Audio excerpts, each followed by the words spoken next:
record on this computer. Hamid. Yes, sir. Yeah, I've done it. I'm sorry for the mix-up earlier.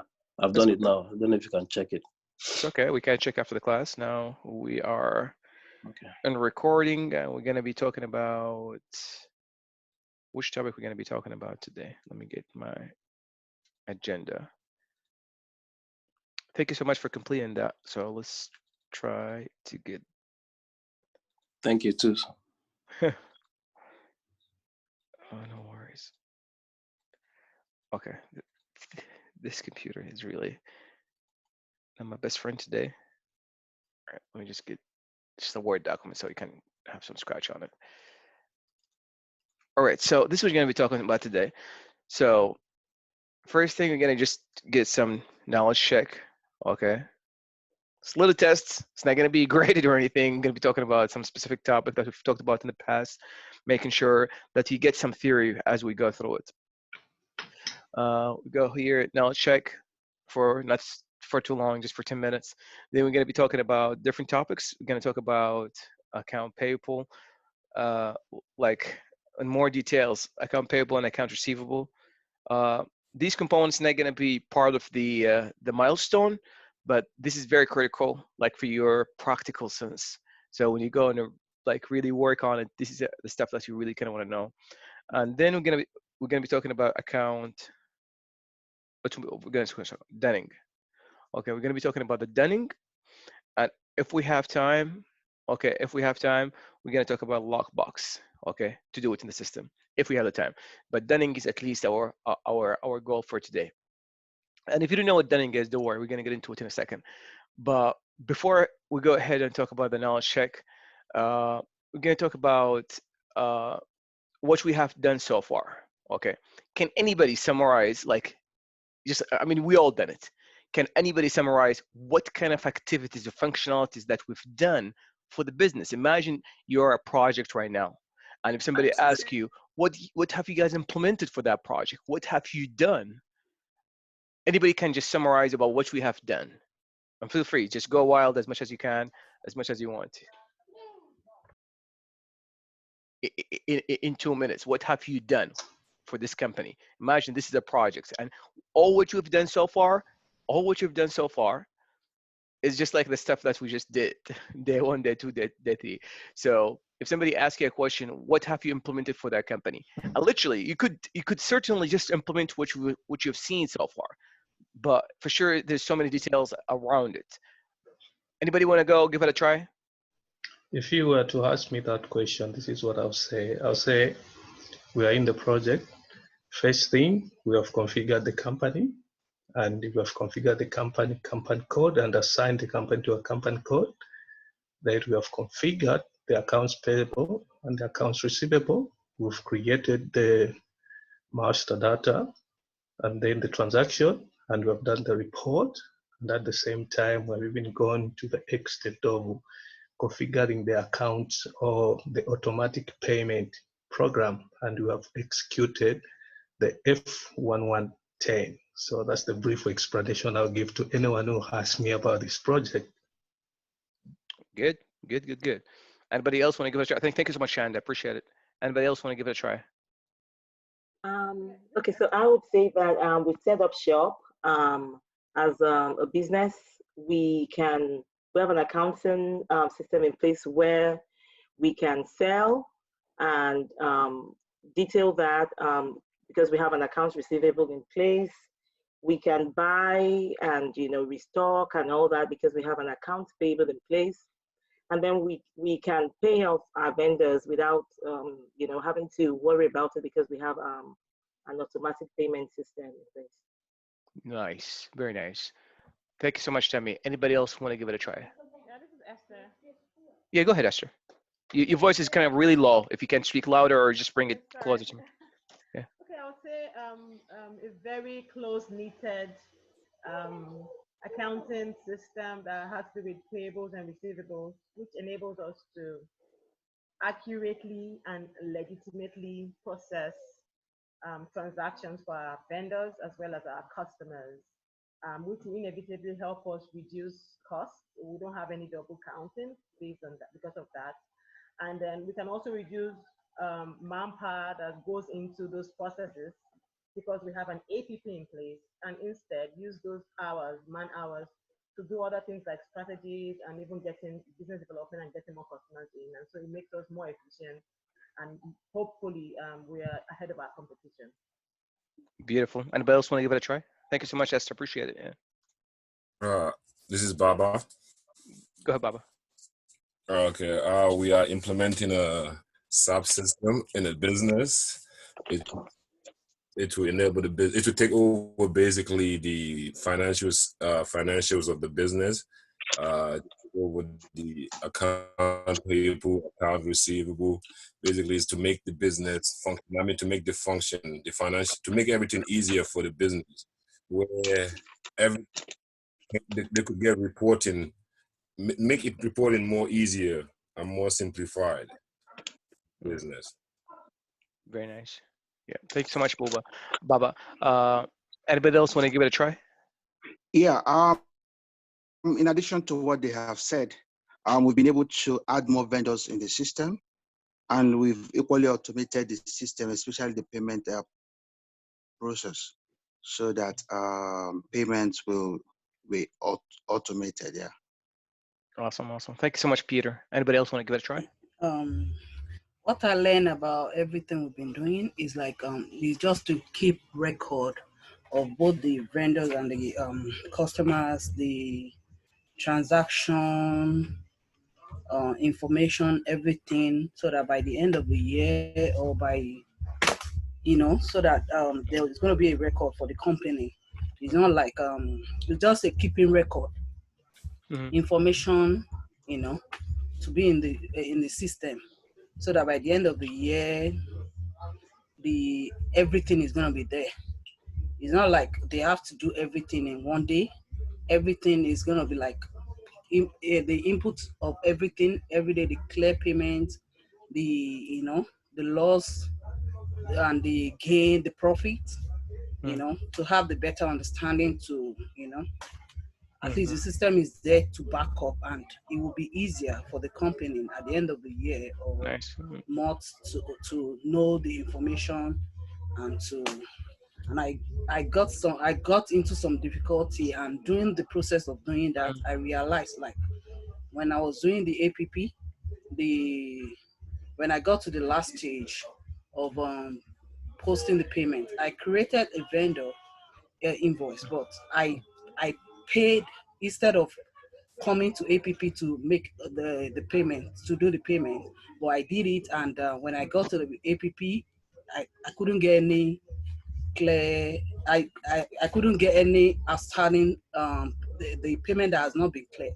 So I have to do it back to back, to get the things done. But it's just the information to, to have the information of the company and the vendor and the customers in the system. Nice. Yeah. That's very good. Thank you so much. Appreciate it, Talking, for sharing that. Anybody else who would like to share something? Yeah.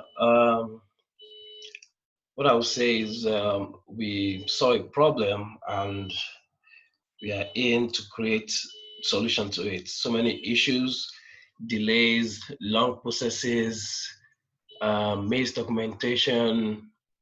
Now we are in there making things easier, more simplified, to take away stress and delays that used to exist. So that's why we are in there, put the records straight, make people have easy access to information, documentation, and then be able to do things better than they were doing it before.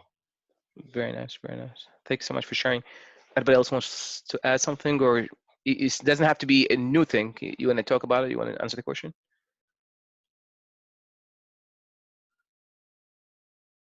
Okay. DPK, you want to add something? You want to say something? Yeah, we have created a master data for the applicant. We've transferred, doing some accounts payable and account receivable, so that the client can easily track and have back information for their backup. Okay, that's very good. That's very good. Thanks so much for sharing that. Any else want to add something? Are we? Can I say design also? We're designing the system to fit the company's need, their financial need, to help with their accounting and financial management. That's good. That's very good. Thank you so much for sharing. All right, that's very good. The only reason I'm asking you this because I wanted to actually get as much as I could and to really listen carefully what you guys saying, because guess what? In the interview, the first question that you're going to be asking, what did you do for that vendor, for that client? Yeah, it doesn't matter whether it's a client or your own company call. What did you guys do? What did you do for them? And a lot of people, they have so many different versions, but nothing beats strategy. Okay, that we know exactly. I don't want you to be rumbling. And a lot of people, I mean, I've seen very senior people, when they go and they get this question, they start rumbling and talking for hours, and they're talking for some. It's not about the length; it's about the quality, how much information you can convey. Okay, and this is how I train my people how they do it. Okay, before you go, we have something in the last stage, phase 3.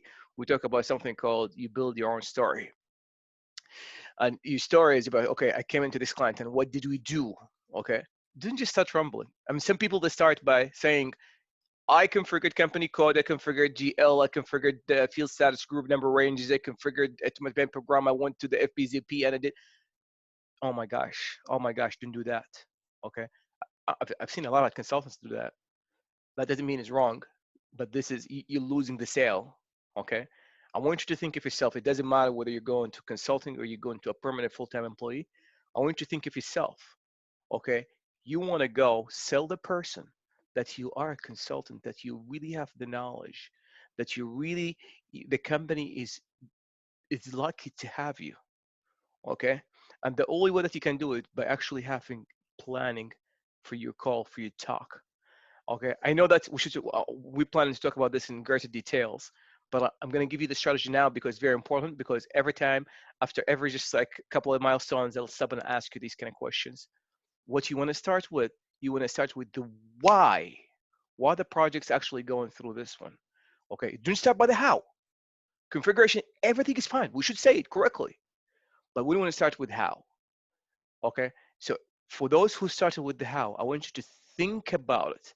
Think about it for a second, and to not start with how. And here's the thing: we don't want to give them everything. Okay, this is $1 million question, and if you answer it right, you got the job. That's it. You got the job.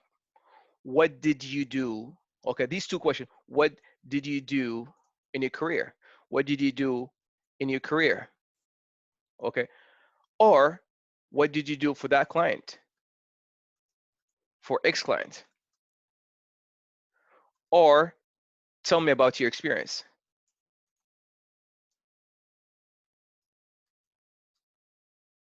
Okay, they're different flavor, but almost the same thing. Usually they start at the top, at the beginning. We're going to talk about it. It's a strategy. We break it down.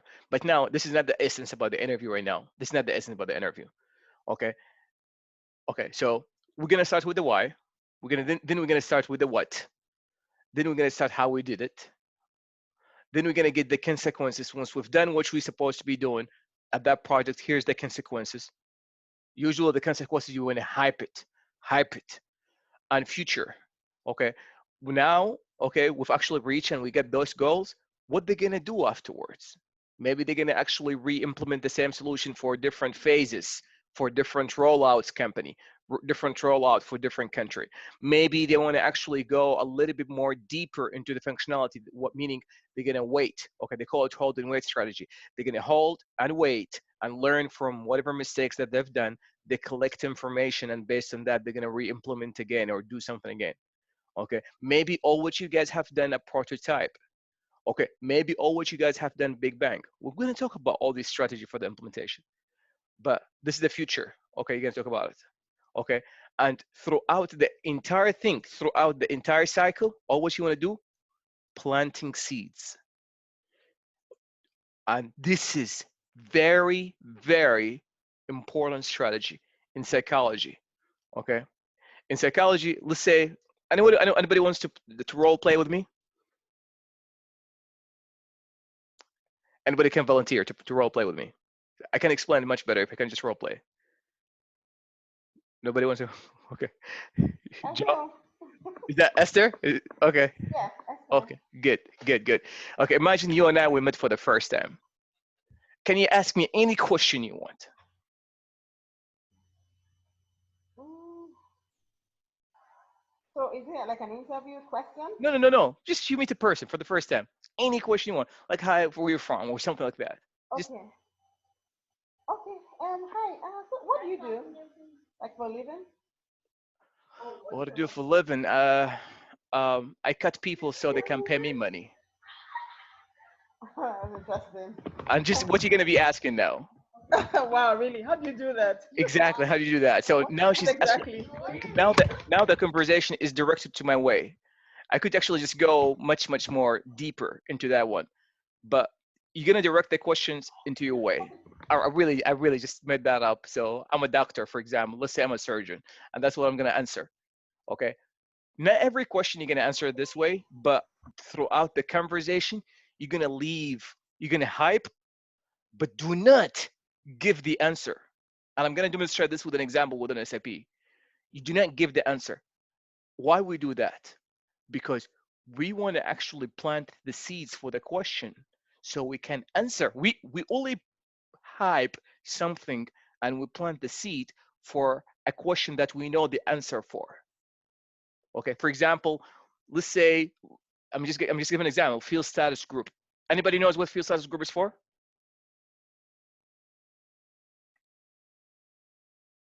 Status group, that's what I mean, if you want to subplace or optional or required entry. Exactly, to control the fields, to make the field optional. If you guys remember, the company which make 15% increase in their sale by actually incorporating the field status group. Okay, so you do not bring the field status group into the picture.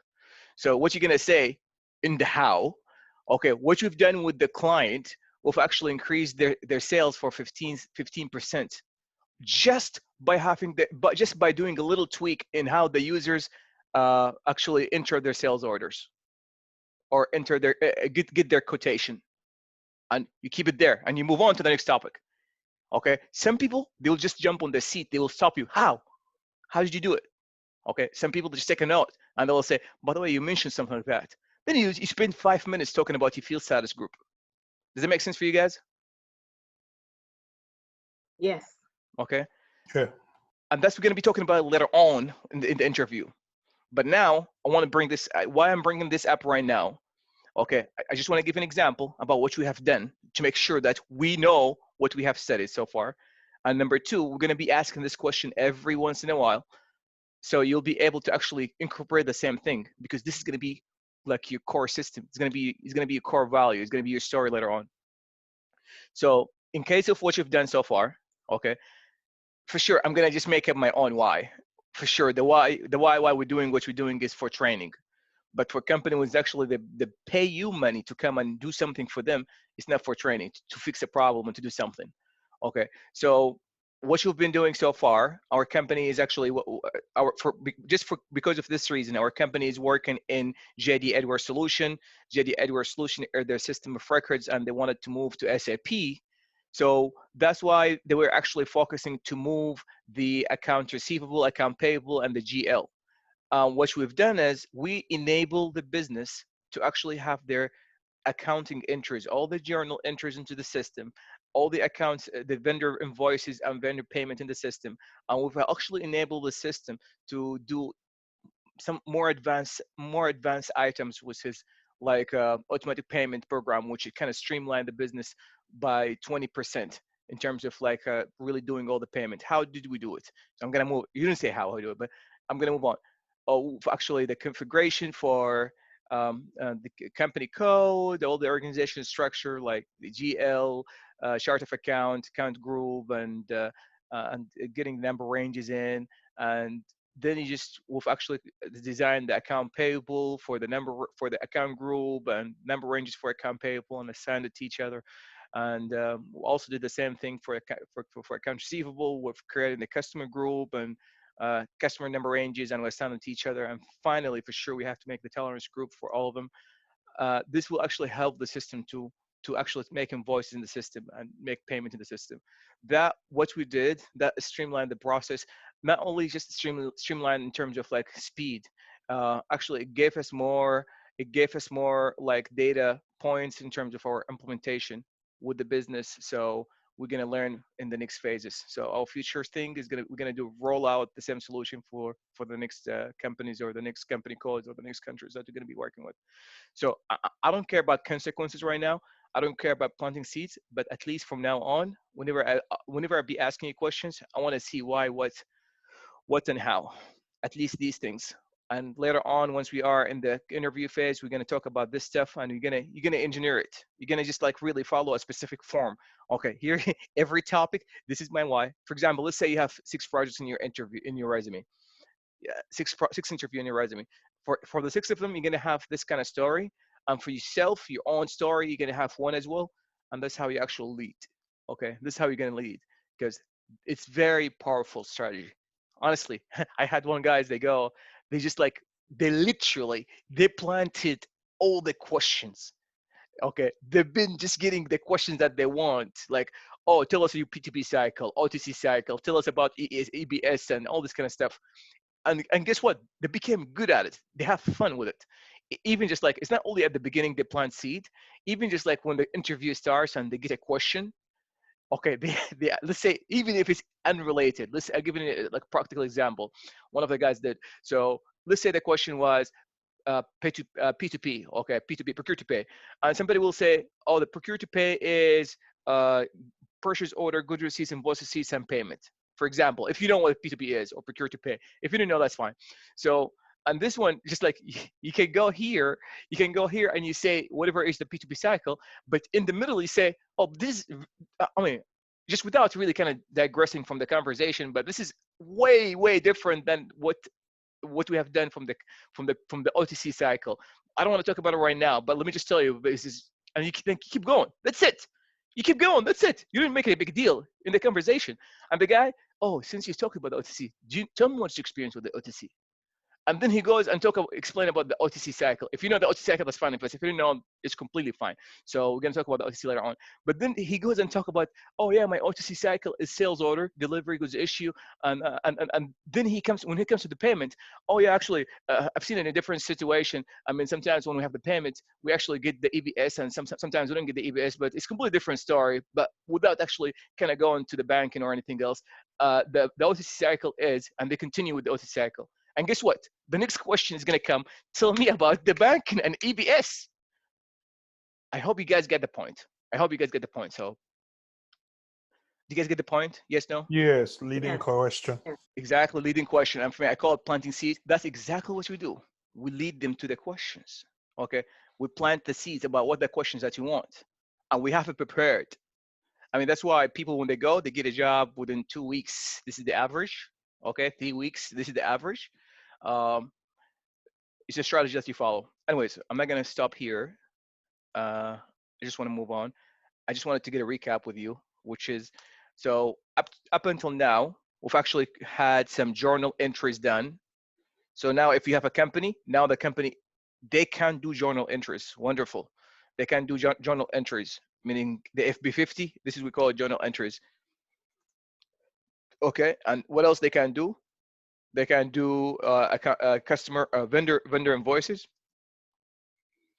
and they can do vendor payment manual. Okay, meaning one by one. Let's say you have 50,000 vendor invoices you want to pay at once. You can do the automatic payment program.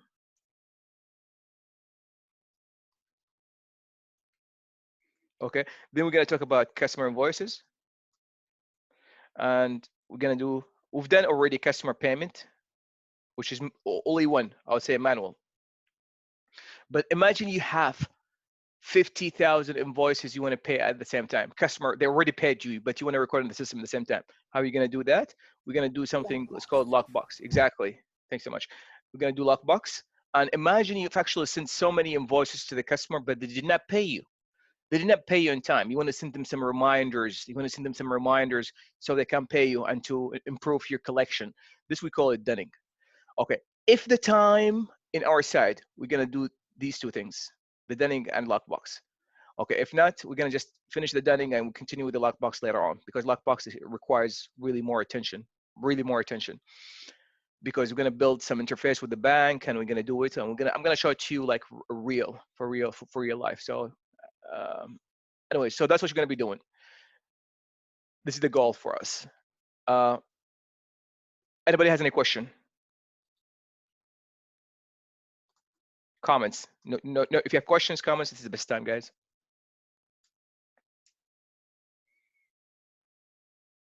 Cool. Okay, now let me just talk here about this one. Just really quickly. There's a few things I'm going to ask, and hopefully, I was planning to actually do a quiz, but you're all professional, so I'm going to just tell you here. Hopefully, you guys would know it. Field status group. I'm not going to ask Shanda because he can answer this. Posting key and account group. Okay.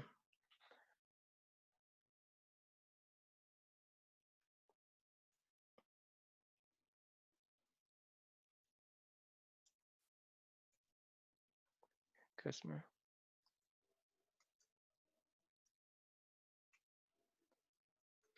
All right. Who wants to start? No Chanda, field status group. Actually, what does it do in practical sense?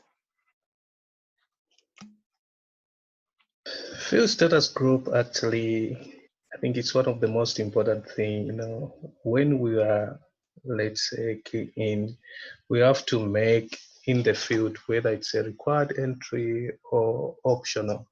When we were doing the configuration, actually, we had to choose optional.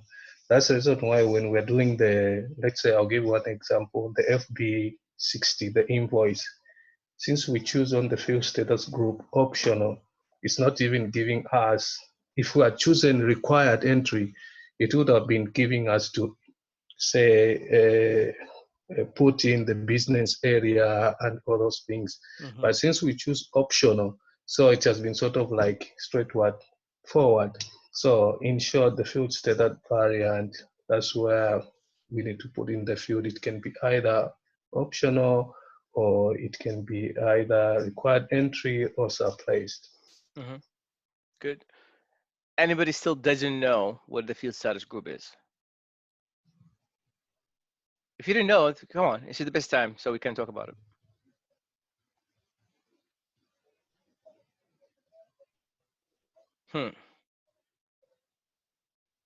Okay, that's good.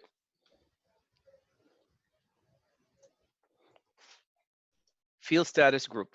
Okay, FSGV.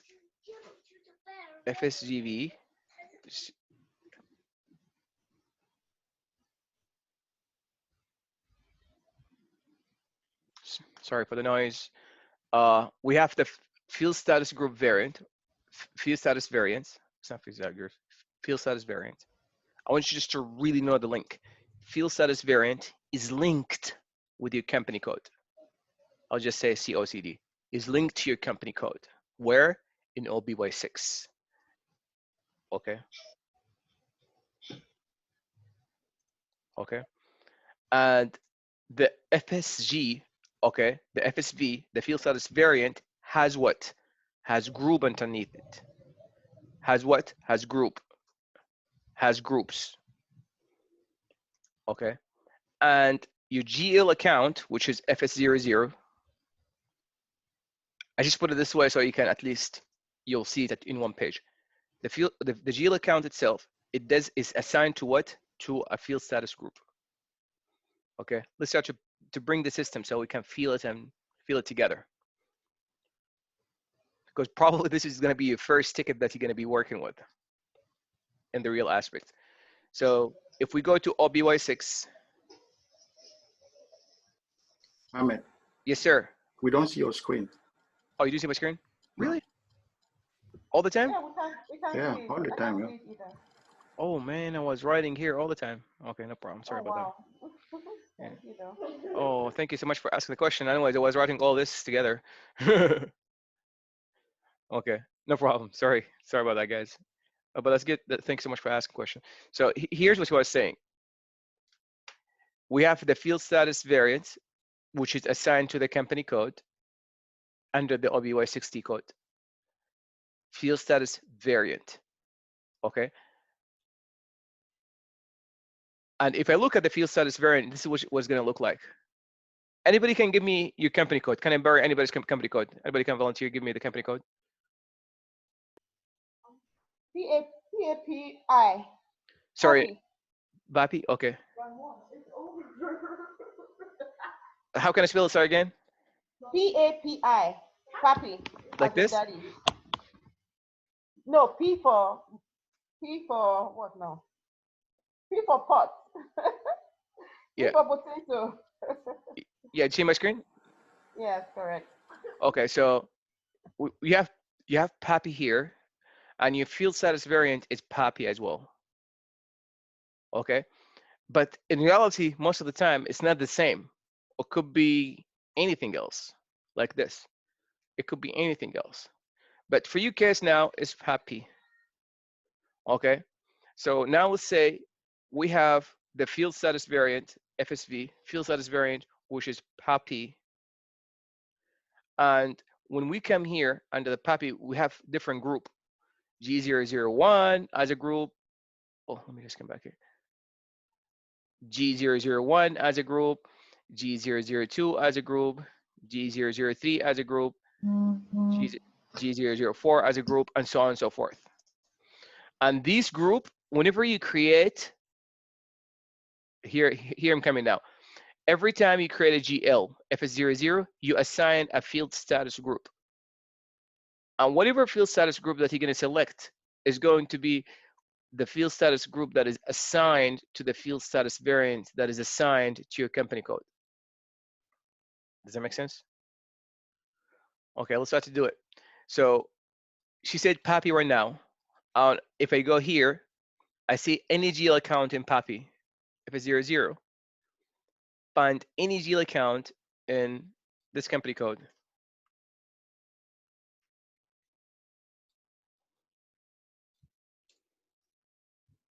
I'm not sure what's your GL account, but it's 100. And if I look here under the bank, Can the font be bigger or something? I don't know if it's just me, but it's a little it's tiny. Struggling to see what you're doing. let's try to make it a little bit bigger. Oops, make it 14. Apply and say okay. Oh, does it show right now? No. Oh wait, display.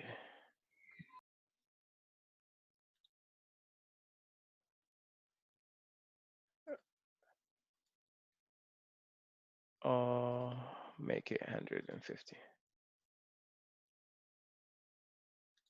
All right, it's much bigger now. Hope so. So, do you see it now? No, yes? Yeah, it's better. Thanks. No problem. So, let's make it a little bit smaller.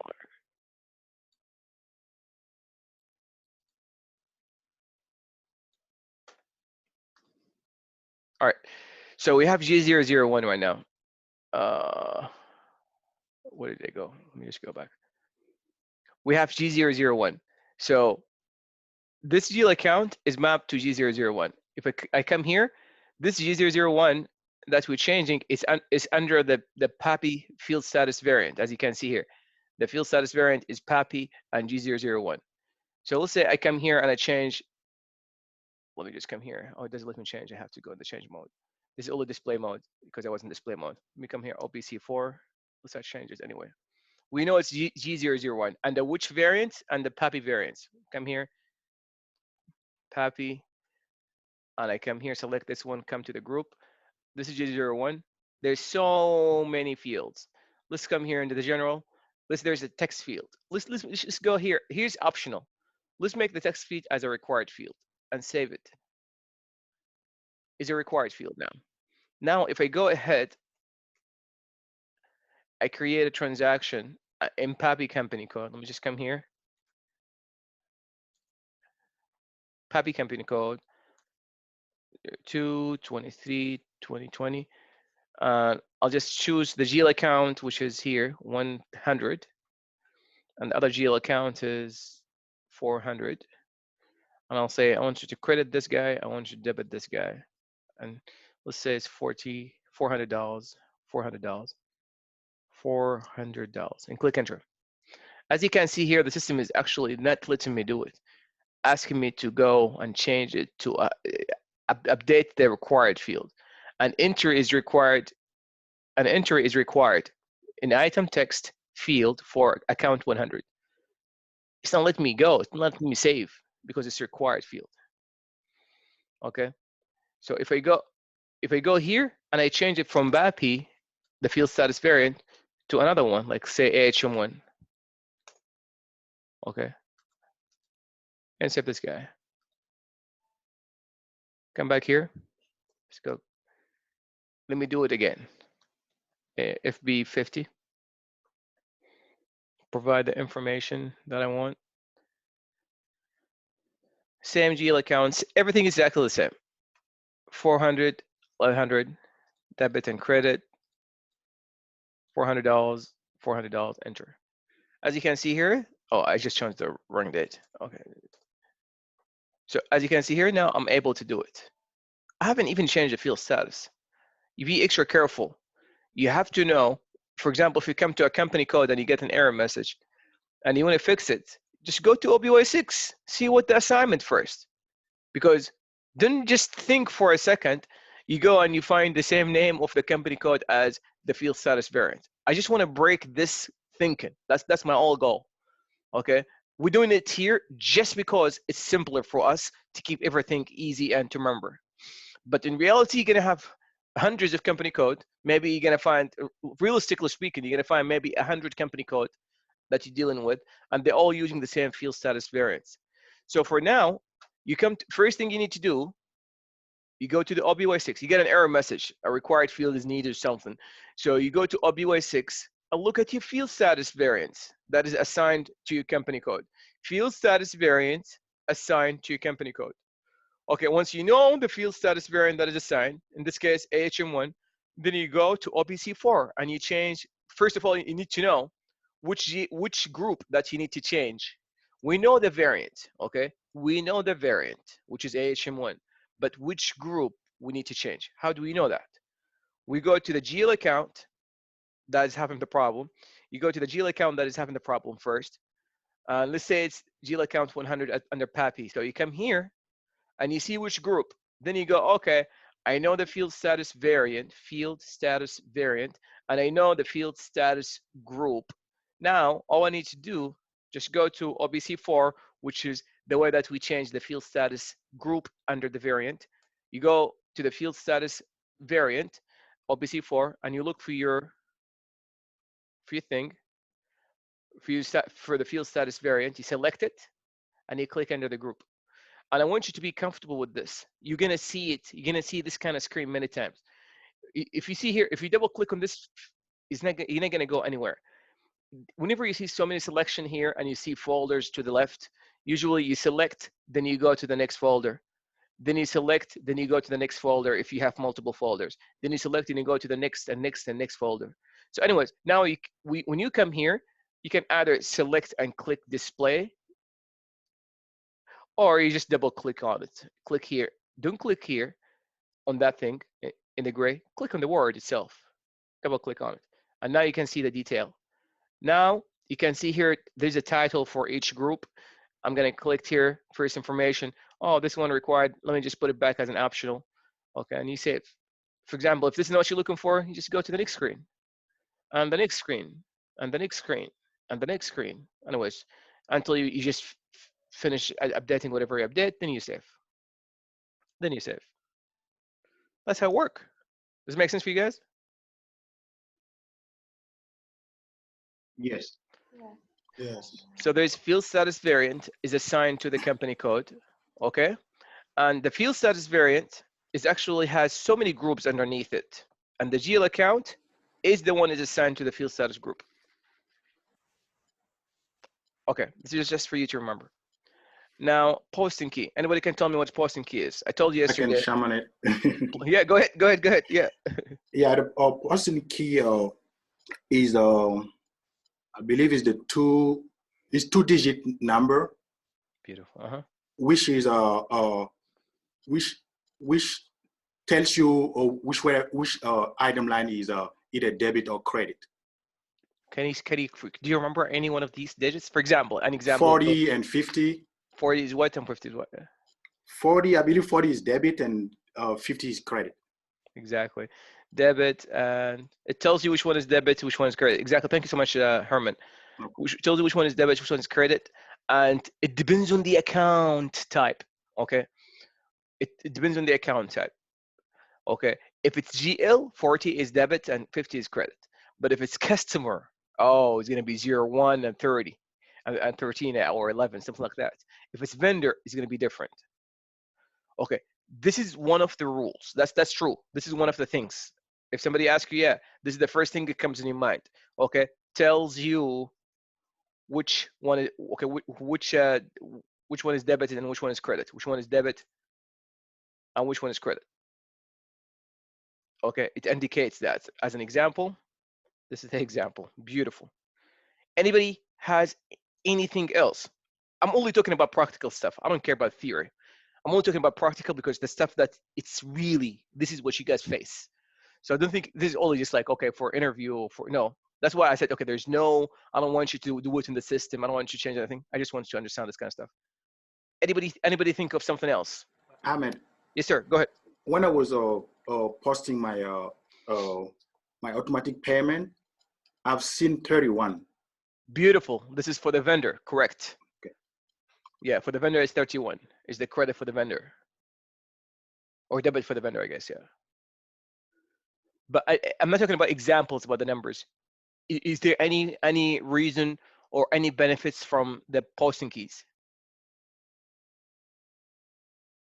Yes, I mean there's a benefit actually. You know, we who are in accounts, we say for every entry there should be a corresponding entry. This is where posting keys comes in. If you debit, there should be another corresponding entry to be credited. You know, so it's very, very important actually to understand that concept. When you debit, there's no whereby you can just debit and you leave it there. You need to credit in order to complete what we call in accounts the double entry system. So that is the main reason why the posting key should be there. It is close, but it's not quite. That's true. We have to have a double entry because accounting is double entry system. But posting key, it tells you which one is debit and which one is credit, but it doesn't actually do anything in terms of making it balanced or making it double-sided. That's a very good thinking. Very good thinking. But anybody has an idea? First of all, let's go ahead and see it. Go ahead. Yeah, go ahead. If you have an idea, go ahead. Yeah, does it control the entry of the document as well? Yes, perfect. It controls the entry of the document. Let me just give you an example. Let me give an example. And this is sometimes you get this dilemma from the business. Businesses say, listen, I want the GL account. Okay, this GL account 1,000. This is our cash GL account. Okay. When we have debit, that means it's cash coming in. When we have credit, that means it's cash coming out. They're gonna tell you, listen, I want this GL account. Whenever there's money coming in, meaning debit, I don't want anything, man. Just let the money come in. I don't want to have any delay for the end user to worry about. Put it in. If there's missing information, we'll deal with it later on. But if you're giving credit to the customer, or if you're giving credit to the customer, or if you're just taking money out of my cash account, I want to know why. So they're gonna tell you, listen, I want this requirement, and this is real requirement. Okay, I want you to make the text field as required field for this GL account. Okay, sorry, I want you to keep the text field as optional field. Look, just to make it easier. Optional field at all time. At all times, except when there is what? There is credit operation. Okay. So if you have a reversal, if you have whatever changing, every time you want it's optional. But whenever there's credit in this GL account, I want you to stop. Credit means money's taken out. So if you're a net accountant and you don't know that credit means money to be taken out of my cash account, don't worry about it. All what you care about, you have a requirement, and they want to have the field, a specific field required whenever there is a credit operation. So if we come here and we'll say, I'm going to use the same transaction as for Esther, if that's okay. So let's say we've talked about OPC4, and let's say here, okay, let's go into GZ001 because we know we've seen the group in the GL account. We select, we go to the group. Oh, sorry. Her variant is not G001. I am it. Yes, sir. I just want to clarify. You said credit means taking money out of the account. Yes, sir. I thought credit was paying money in. Don't worry. Seriously, I don't want you to worry about accounting. This is not the time to really discuss accounting. But now we have a statement where you have a field that needs to be required only during the credit operation. If there's debit operation, if there's change, if there's anything reversal, no problem. But if there is only credit operation, I want to make sure this is to be required field. Okay, and don't worry, we're going to be talking about accounting later on. It's very easy. Okay, just to give you, since you talked about it, I'm going to give you just like the 30 seconds about accounting. Okay, accounting, they have assets. Okay, there's like almost 4 or 5 different GL accounts. We have asset, liability, expenses, revenue, and owner's equity. Okay, the assets and the expenses, they behave the same. They increase with the debit, they decrease with the credit. Okay, everything else is the opposite. They increase with the debit. For example, if you have a cash account, it will increase whenever you actually debit, and it will decrease whenever you have credit. Okay, if you didn't get it, that's fine. I promise you, it's very easy concept, and we're gonna get into it. Okay. So now going to the same thing, I'm gonna change the GL account, the group. I'm just gonna something simple. I'm gonna change here. Okay, the text, make it required. Okay. So now let's say I make it required, and let's go here, FB50. FB50, and under the same company code, let me have it 23, and here's the 100. Okay, and choose the 400, for example. And listen, I want you to look at the requirement. The requirement is at all time they want it to be optional, except when it's credit. So now let's go here let's think if it's credit, and let's see here if it's gonna. So if it's credit, it's supposed to give us what? If it's credit, we're supposed to get what? Requirement. Exactly, it's requirement. Let's go here, credit. Okay, it's letting me go. Okay, let me just make sure I'm having the right one. OBY6.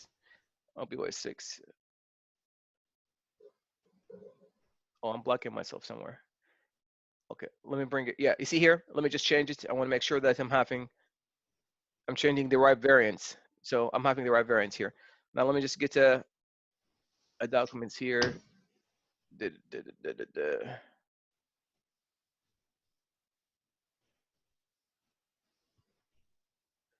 Okay, I want to make sure that I'm getting credit. Okay, so I'm getting credit now. $900, $900. So now I'm having credit into the GL account, which is 100. This is what we focus on. Let's see what is going to happen. The system, okay. Anyways, for both of them, they both have the same group. So the system here is giving me an error message, which is good. That's what we want. That's what we want. Where is my Word document? This is what we want. We want if it's credit, we want the system to stop us. But now let's go here and say, okay, it works successfully as it's supposed to. Now let me just try to do another test. But this time, I want to do debit. Oh, I said I want to do debit. Sorry, I want to do debit. I want to do debit, and click enter, and the system's still asking me as a required field. Why? Anybody knows why? Yeah, because in the status group, actually, you put it on the text, you put it on the required entry. Exactly. That's the reason. Exactly, because I did it on this field status group, OBC4. So I did it in the field status group. The field status group, it doesn't care whether it's debit, credit, it just doesn't matter. Okay, we'll control it for you. So field status group doesn't care. So GT01 here, if I look at it, field status doesn't care. So this is not gonna fix my problem. I would get text required at all times. Let me bring it back here. Okay, bring it back. So if I put it back now, if I put it optional, I'm stuck.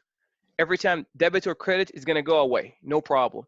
Debit or credit, I'll be able to post, no problem.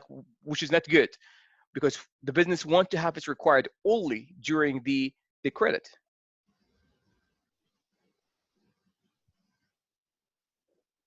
So now if I go here,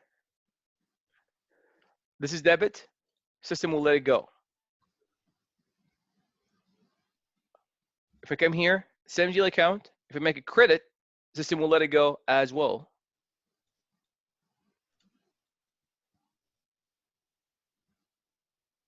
System will let it go as well. No problem, nothing's gonna stop you. To fix this kind of stuff, and this is very critical, you're gonna see it over and over again. That's why I'm trying to actually put some emphasis. I can't remember what is the T code for the posting key, but let's go here. Hopefully I'll be able to I'll be successfully doing it here. Let's see, general ledger accounting. Attempting not to go search for it, but we come here. Standard field, transaction tab, functional cost. Maintain, nope. Where's the, nope.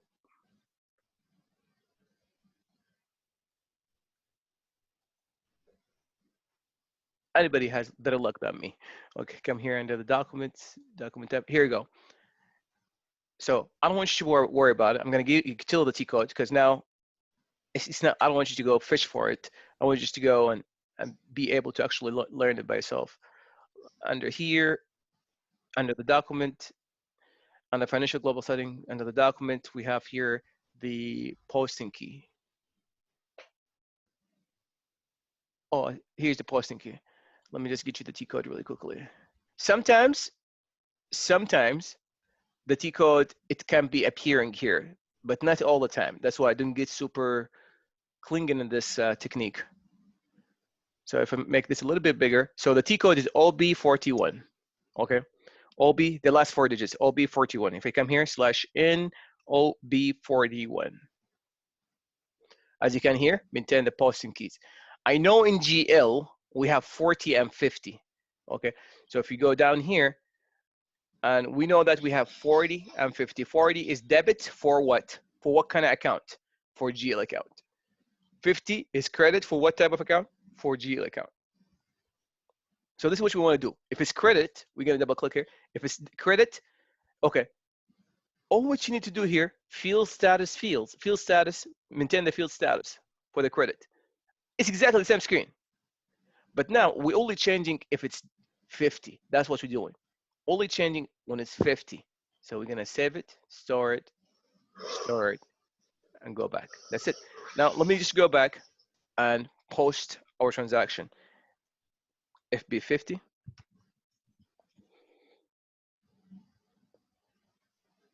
Now let's go here and let's say here, credit. And for the debit, even though both of them are the same GL, let's see what's gonna happen. 800 and 800. Let's start to save. Haha. You see? Now it's asking me. It's not asking me for the other field. That's the essence of it. Okay? Does it make sense for you guys? It's just a simple thing, guys. I just want to make sure that you're with me.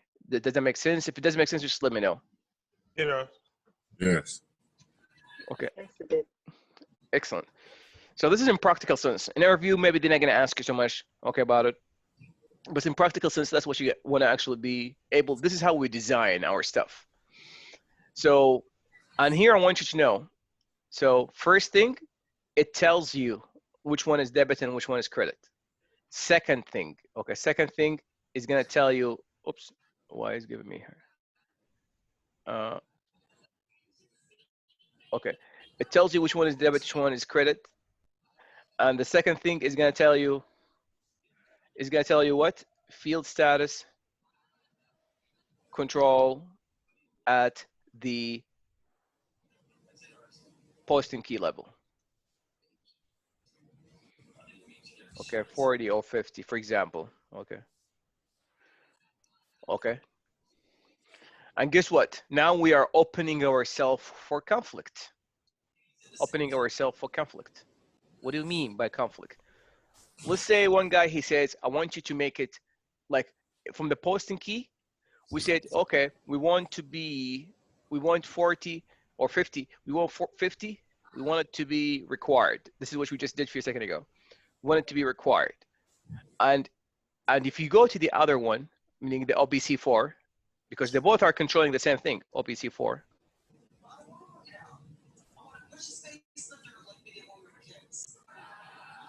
It was Pappy. D01. And let's say here, we said, we want this to be suppressed. I don't want this field to appear at all. So one guy says, hey, required. And another guy says, I want it to be suppressed. Which one should be taken into consideration? Anybody has an idea? Let's start to see and figure it out.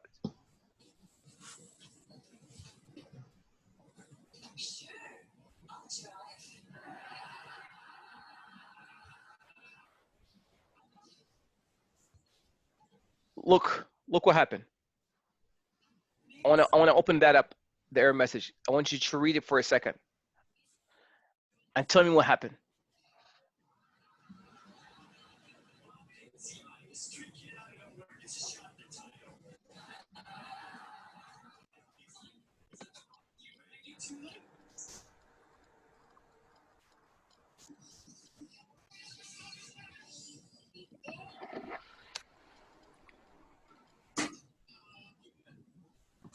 So it's like conflicting rules, right? Exactly. Conflicting rules.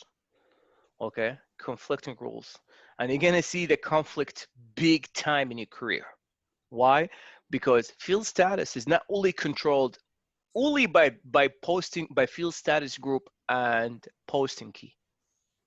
Yes, from GL perspective, yes, posting key and field status group. And guess what? There's other modules, they're controlling the field status group as well, the field status as well. They control it. From SD, they control it. From the procurement, they control it. And you're gonna be having a good portion of your career just like really talking to those people, negotiating. Listen, this field we want it to be this, that field. Come on, can you guys back out and let me just make it my way? And then you have to talk about it because it has a ripple effect. It has real serious effect. That's why I just really paused and I wanted to actually bring this up because from practical sense, from training, it's not gonna be a problem, but from practical sense, it is really an element where we need to put it in the design, and we have to talk to the team. And usually there are some fields are owned by GL by the accounting team, and some fields are owned by the material management team or by the procurement team, and some fields are owned even in the same master data, even in the same exact master data. Some fields are owned by the sales and distribution team. Okay, so we can't just go and change the field statuses, control it from our side, and we cause them conflict. So I just want to bring that up because it's very, very critical. So now this brings us up into here. You need to know the order of, this is more theoretical. I'm going to just say it and you can research it later on. What is, okay, field status conflict. Field status conflict happens when? Conflict happens when required and what? And suppress. This when it happens. Imagine that one team says, no, I don't want that field, because especially like pricing field is very critical. Okay, very critical. The sales team and I'm serious. The sales team usually they are not transparent about the pricing. They don't want like the accounting team to know what is the price and the cost and all this kind of stuff. They don't want because it does have so many conflicts and stuff. I can't talk about it forever in the strategy team. And I'm going to tell you how we can maneuver around this. We build two systems just because of that problem. We're going to talk about it later on. But some feel like the pricing and stuff is very critical. So the business wants to have it like required and optional. Some people would say, no, I want it to be suppressed. I don't want the end user to see what is actually the price of that car, okay, or the price of that product. So whenever there's required and suppressed, this is going to give you conflict. This is the bottom line, okay?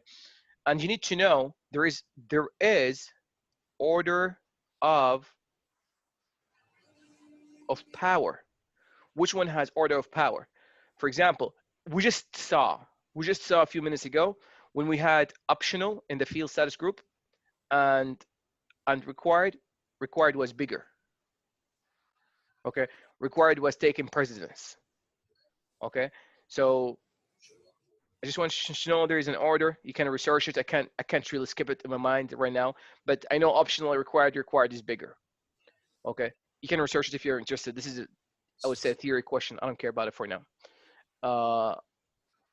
Any questions about the posting key? Anything you want to know, or you have any comments about the posting key? Or all right, good. Account group. Anybody knows what account group is? Account group is. Oh, let me fix the issue because I don't want. Esther, she's gonna hate me. Let me just go. I'm sorry, Esther. I've been just playing with your company code. I'm gonna bring it back to how it was before. All right. So anybody knows what account group is? Account group.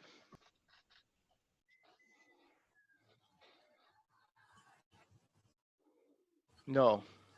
You I guys have think to. is a range of account. Beautiful. Beautiful. Okay. Range of account. Like what? What does it give to me? Like local accounts and international accounts. You see, accounts group. That's the time. That's the thing when we clarify the groups of the account. We've got assets, we've got Yes. liabilities, we've got income, and we've got expenses.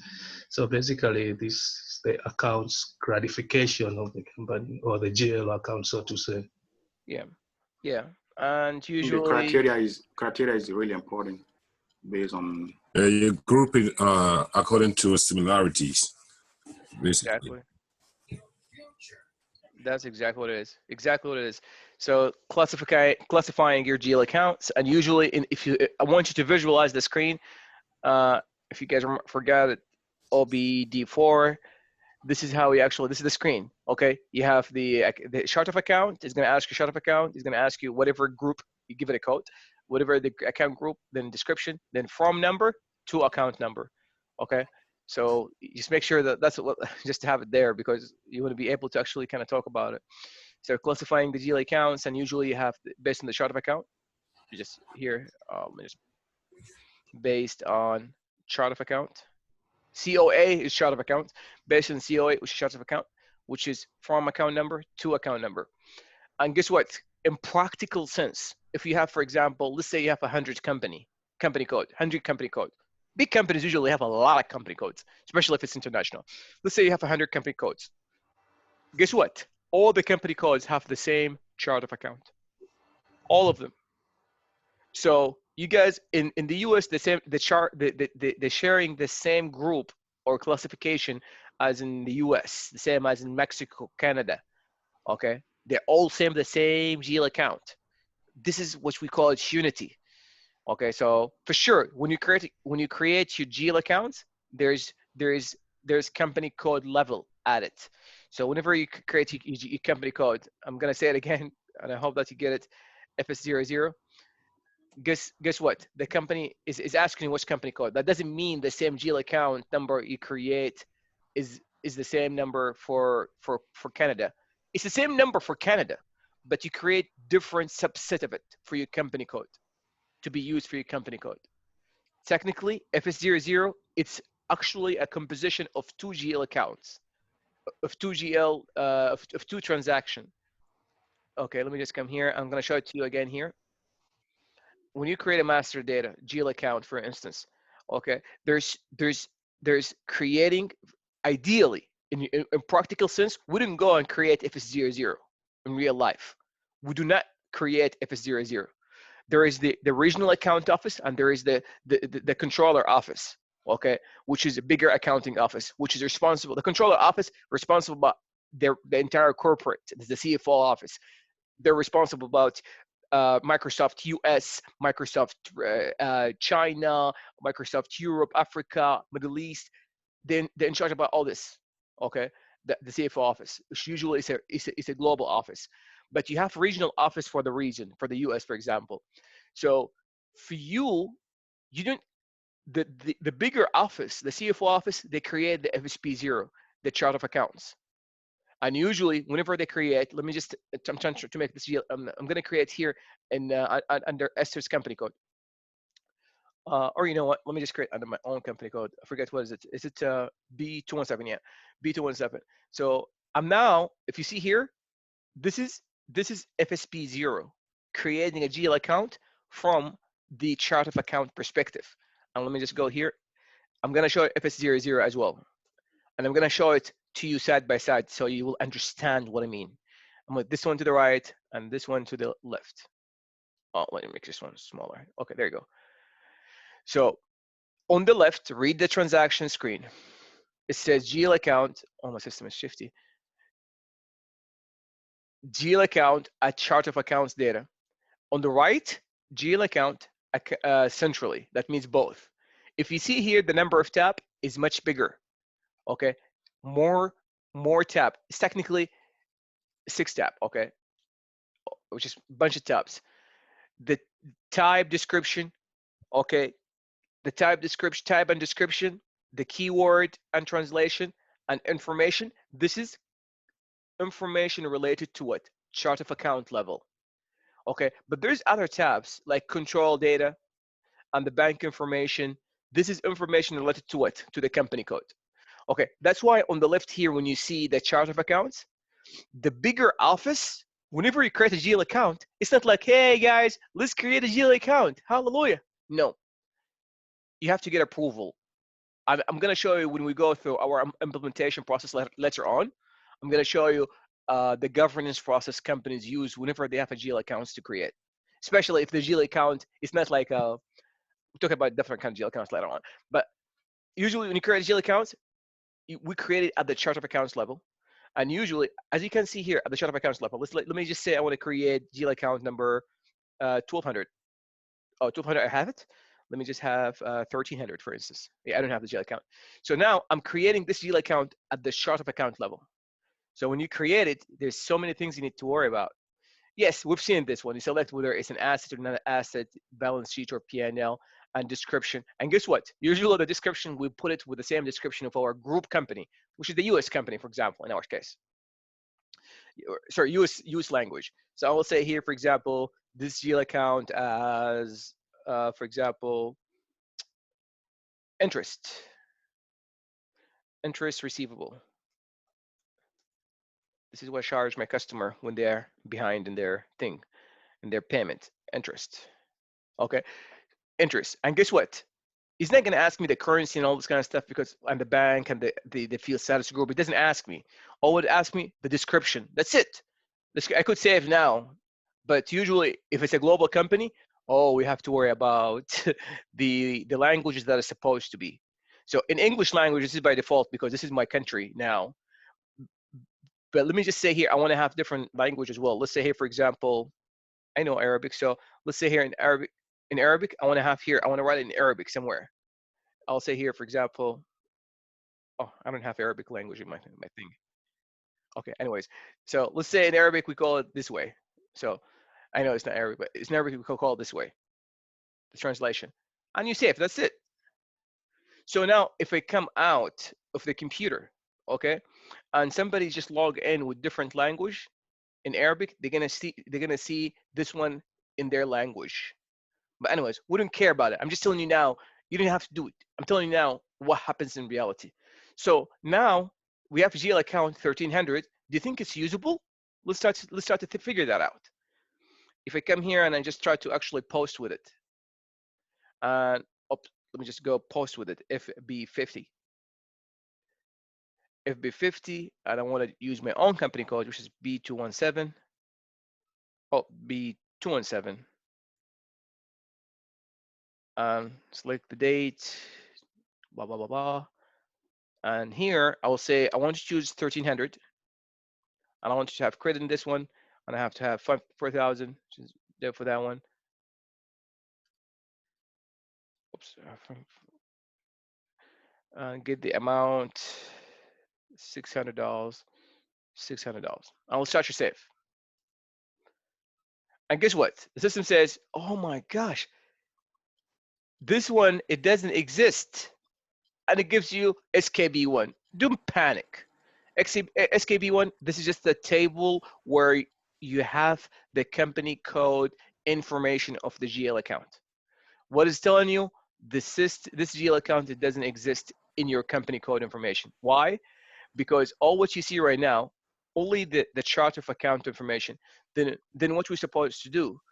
In reality, the big office or the controller office or the CFO office, they create those GL accounts, and the regional office, they go and they only use whatever has been created for them.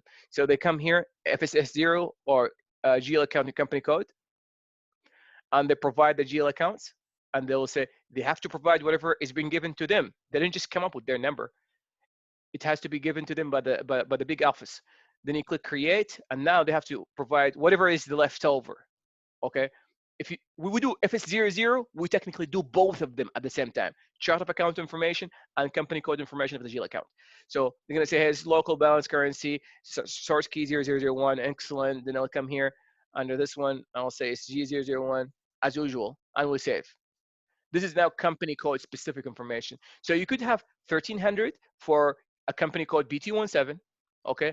And imagine now there's another company, like for example, PAPC actually have this one, and they could actually use the same information as well.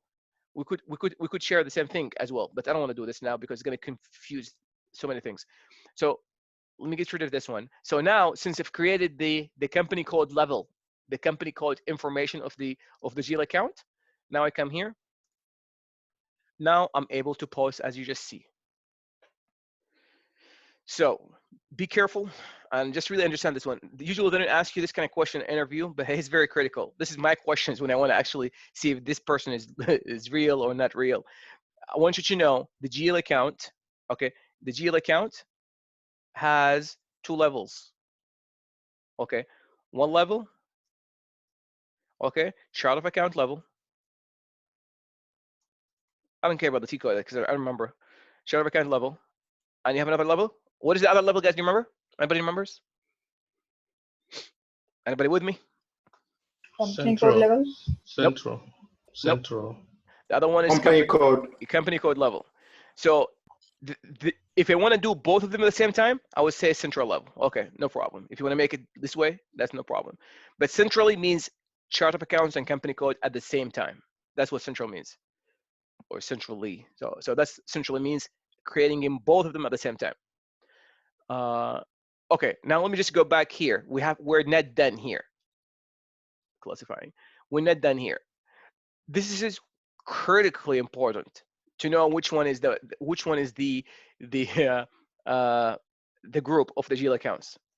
There is another value of the account group. Anybody has any guessing? I want you to see now. I want to show you this one. FS00. Okay. I want to make it simple for you. Let me just create another GL account. This doesn't exist. Beautiful. I'm going to say here, create. So I could just fill this information. Say here, this account 1400. I'll say here, this is, for example, collection fees. I'll say here, for example, shipping receipts.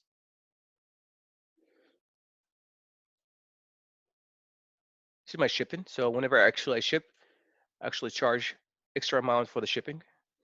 And this is the money that is coming from the shipping, for example. Okay, so let's say here now, I want to actually have this field to be mandatory because I don't want, we are in the US, everything that is actually cash related, we want to actually tax it. But now, as you can see here, the end user, when they create the stuff, system doesn't actually kind of mandate that thing. And we'll say, okay, you can go to the next slide, no problem. If I want to control this, I can control it at the account group. Let me just go to our thing now. Let's say B217. Okay, B217. I want to see whenever I have a GL account that is related to cash, just make sure you double click on that one, or you highlight or double click on it. Guess what? There's a field status as well. This is to create the GL. This is not for the transaction. This is not for the transaction. This is for the GL itself when I create the master data. Let's say here, for example, click on the first one. Look here. For example, tax category is optional. I want to make this guy as a required. As a required. So now, every time I come here, let me just come back here, come back here. Oh, let me just try to reset the screen. Okay, anyways, tax category is this guy. Let me try to reset the screen because I've done it afterwards. F00, I'll say 1400. I'll say it's an asset, balance sheet, give whatever information you want to give here for the text. Come to the control data. And guess what? You see here, there's a check marker, tick. Let's say I ignore it. See what's going to happen. Oh, you can't skip. That's it. You can go backward, you can go forward. You have to fill in this guy. Otherwise, no other way. Now, let me just go to disable it. I hope you got it. So this is to control the master data creation or the master data screen or the layout of the screen. So now, okay, let me try to reset again because I don't want to have any control here. And all these requirement, guys, all these business requirement, I'm not touching on it when we're actually doing the training. I don't want you to worry about it while we're doing the training, but it is very critical to know it in your career. Very critical. This kind of stuff, before I start in my agenda, you need to make sure you take notes because this is all design aspects and nobody's gonna tell it to you. Okay, you take notes and you have very good critical notes. You could talk about it. You could say it. You could add it in your story. Anyways, do you guys get it? Do you guys get what the account group is? Yes. Yeah, control the field status of what? Of the master data, of the GL master data record. Okay. It's not just classifying, which is very important for sure, but also when you control the fields inside the master data. Because now I'm talking about internally, you're gonna cause so much havoc, issues. If you just leave it open for the business, do whatever they want, create the GL account. No, you want to have some like rigors. Like you have to have, for example, if you have one type of your accounts, one type of your account group, you classify to one of the GL, it's a tax. You gotta be sure you have the tax information input in. Otherwise, you're not gonna get charged because guess what? Once we build a tax, we're gonna talk about it. You're not gonna see the tax calculated automatically. You're gonna skip the tax because it's not like somebody will actually input an amount for the tax. The tax is supposed to be automatically created based on the region, based on the zip code, based on the jurisdiction. Okay, and this is not gonna happen until you have that layout having the proper tax information. Anyways, yeah, this is piece of design and it's very, very, very critical, very critical. Anybody has any questions, any comments about posting keys, GL accounts, an account group, and field status group? Questions, comments? It's okay if you have any questions, you can say no questions. All right, no questions? Yes, questions? No questions. No questions. No questions. No questions. Good, guys. I really appreciate that you guys all like tuning with me, especially in the weekend. I know it's very hard, but I want you to understand this is an online meeting, so your presence is very important. At least just vocally, just saying yes, no. This will help a lot for the dynamic of this training. Really will help a lot. Appreciate it. All right. Last thing I want to talk about is that something very similar, because SAP is all just the same. It's very similar. Very similar. Uh, it's nothing that we actually kind of knew that we're creating. Okay. Anybody knows what is that customer and vendor account group? What is it for? We kind of hinted about it before yesterday. What is the customer group or vendor group or either one of them or both of them? What does it mean for us? Anybody had an idea? So local customer, international customer, or one-time customer. That's good. Yeah. It's a group of customers that we regularly use or are associated with. It could be we get our products from them or our inventory from them. So it's just a group of trusted vendors. Okay. Yeah, for example, like international and stuff like that. But why do we actually group them? It makes easier whenever you want to have like a report depending on the region, or like North America only, you can have a report only for North America, or East Coast, West Coast. Good for reporting. It helps. What else? Regulations. Regulations. What do you mean by regulations? Different region, different laws. No. Maybe yes. Not directly, I would say yes. But one of the other things is, because especially in the operation itself, literally think of it. This is master data. Customer, vendor is master data. A master data is very critical. It's critical. So, go ahead, sir. Okay, suppose you only what I'm gonna put, like you group him by you do the grouping because you might be working only with people that only provide you with tires, or for example, I can't think of the name right now. I'm sorry. Okay. It's okay. You can think of anything. Yeah. I think you group them also to make it easier when you select. So you know, okay, for example, if you need a business, maybe what should I say, a doctor, you have all the doctors in one selection. If all you gotta do is type a simple keyword, and you'll be able to just pull out all the doctors. Correct. Yeah, this is for the reporting. Expertise, pretty much. That's what I was gonna say. Like expertise. Yes. That's good. That's very good. I mean, all what you guys said is very, very critical. It's very important. That's true. But I want you just to understand master data. It's just like all what I'm trying to emphasize is the master data itself, because the master data. Why do we have master data? Anybody can tell me why do we have master data? We need the master data as a requirement to create some transactions. Exactly, to create transaction. That's very critical, because master data is needed so we can create transaction. But most importantly, the master data, it actually provides information to the transaction. Okay, so for example, if you give information for the transaction, like for example, like what? Imagine the operation or the transaction is addition, and the master data, it gives you the number to add. Number 1, 5, number 2, number 1, 5, and the second number is 3. So the total is going to be 8. Okay. So if you have different numbers, let's say 10 and 20, the total is going to be 30. So whatever information in the master data is going to be taken, and it will actually flow down to the transaction by default. However, here's the beauty. Okay. Even though I'll give an example now. Master data as customer, and vendor, customer as a master data, transaction as a customer invoice. Let's think of a field inside the customer, like something we call it like payment terms. Okay, this is the customer.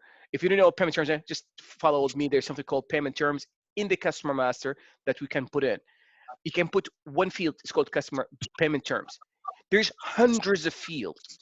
Okay, any fields you put in the in the customer master is going to flow to the transaction, which is customer invoice. Imagine you put a payment terms which says the customer has to pay back to you within 30 days. So now the invoice, when you save it, when you create the invoice, this will come by default, 30 days payment term. Here's the beauty. In the transaction, you can change the information of the payment term. So any change in the transaction, it will override whatever information that came from the master data. Okay? So it's supposed to be paying in 30 days. Now in the transaction, you change it, you want it to be 50 days. So now when you save it and you create your automatic payment program, the automatic payment program only consider it when you actually, when it's 45 days or 55 days or whatever days that you have. That's how critical. The master data, it changes how the operation is going to happen down below. Okay. And I kind of talked about it yesterday. Okay. I talked about it yesterday. We have different grouping for reporting. That's good. But more importantly, about which data we collect in the master data, which information we collect inside the master data. And I told you, we have individual vendor, we take their social security number. We have a corporate or a company where we take their tax number or FNR number. If we have a federal government vendor, we take the FDR number. So this, it controls the layout and the field status of the vendor, of the fields in the master data, whether it's a vendor or customer. Okay.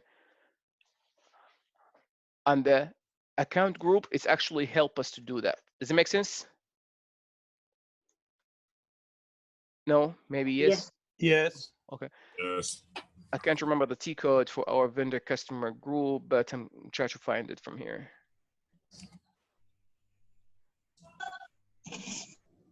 So for example, if I go to the customer, and if I go here, we have the group. We've seen it yesterday. I can't remember the T code, but here's the account group. And we've created them yesterday. For example, let's go here, check Pappy as well. Yeah, she created one here yesterday. And I said, all I told you, just give a description and save. SAP giving you like a template to follow.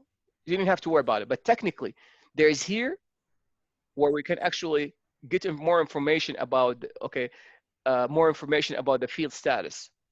Okay, which field is there? Suppressed or required or optional or only display? Same thing. Okay. This is controlled by the account group. It's controlled by account group. And we have customer accounts where it does not. Okay, we have, for example, like Walmart. Walmart is a big organization. So usually only one company, or it's not like one company, a specific company code for Walmart who actually do the payment. Okay, there's one office, they do they create the order with you, the invoice, and there's another office where actually they create the payment. Okay, so sorry, there's an office where they actually create the invoice with you and the payments, and there's another office or another customer, it's only just to receive the product. Okay, one is the money or the bank where they actually have the invoices and payment, and another office, another company code, which is they actually receive the product. And in your system, this is common, very common. Okay, very common. Whenever we have a situation like this, we create two customer master data. One customer master data for where the money is actually going, like the transaction, where the invoice and the payment has to come in, and another customer master, we call it ship to party. If you don't know what ship to party, don't worry. It's the place where we're gonna ship it to. So we're gonna create another customer, which is the location where we're gonna be shipping it to. And guess what? The ship to party or the customer where it does not actually impact with me with the money, we do not want to have reconciliation account. So we come here and we'll say, okay, reconciliation account. Let me just see, where's my reconciliation account? I don't know where it is. but reconciliation account, I can't even remember where is it, but it's supposed to be here. I don't know. Just go from the beginning. Oh, here you go. Reconciliation account, make it suppress. We do not want to create reconciliation account because your employees, your people, they're gonna create an invoice by mistake, and I've seen it many times. Bad design to have the reconciliation account. So that's why you want to have them separate group. We call them no invoices group. Okay, no invoices group. So or ship to party group. Some companies they call it this way. There's no rule. That's ship to party ship to party group or no invoices group. And all those ones they're gonna be no reconciliation account suppressed. So you don't create an invoice by mistake. Does it make sense for you guys? I don't know if that makes sense for you guys. Do you guys understand what I'm saying? Do you guys understand what I'm saying? Yes. Okay. Okay. Anybody's lost with me? Yeah. I'm not sure what does that mean, Peter. Yeah. Yes or no? Anybody's not understanding because it seems like you guys don't want to say yes or no, but anybody still not understanding? Aiken, does that mean yes? You understand or you don't understand? I got it. You got it? Excellent. Yeah. So this is very critical concept for the design. I'm only throwing this. That's why I'm spending just like about an hour. We are almost on the hour. So I'm spending an hour just to kind of bring this information because this is very critical in terms of the design. It doesn't make sense that you go ahead and just go practice each one of them. You need to understand it. You need to make sure you have notes so you will be able to talk about it. Because if somebody asks you, why do you have groups? International, national, why? Okay, then you'll be able to actually answer. You can give me an example where you actually use two different groups. You can talk about, oh yeah, Walmart. Okay, you didn't say Walmart. You say, yeah, we have one of the customers where they have one customer, they have one account where they do all the shipping, all the invoices and stuff, and they have different account. And usually it's a franchise. Usually it's a franchise. Okay, I know Walmart's not a franchise, but usually it's a franchise. Okay, like Starbucks, they have the main office headquarter where they do all the payments and stuff for all the supply, and technically they sell to their franchisee, to a franchise company, and then when you actually ship the stuff, you don't ship it to the main office, you ship it to those franchisee, those franchise company, franchise offices. That's how it works. And you need to have the head office or the money, or they call it the money office or the bank office. You need to have that money office as a customer master, and you have to have all ship to customer also included in your system as a customer master as well, so you can ship to them. Okay, because when you ship, the tax is going to be based on where you're shipping to. Okay, anyways, I'm going to move on, and we're going to be talking about the next step here. But if I want to stop for a second, anybody has any questions, any comments before we just talk about the other topics? Cool. You guys didn't seem like you have questions and comments. So if you have no questions and comments, let's take 5 minutes break, and let's start to just meet after 5 minutes break. And we're going to be talking about like other aspects here in 5 minutes. So I'll see you guys at 9:10 Central Time.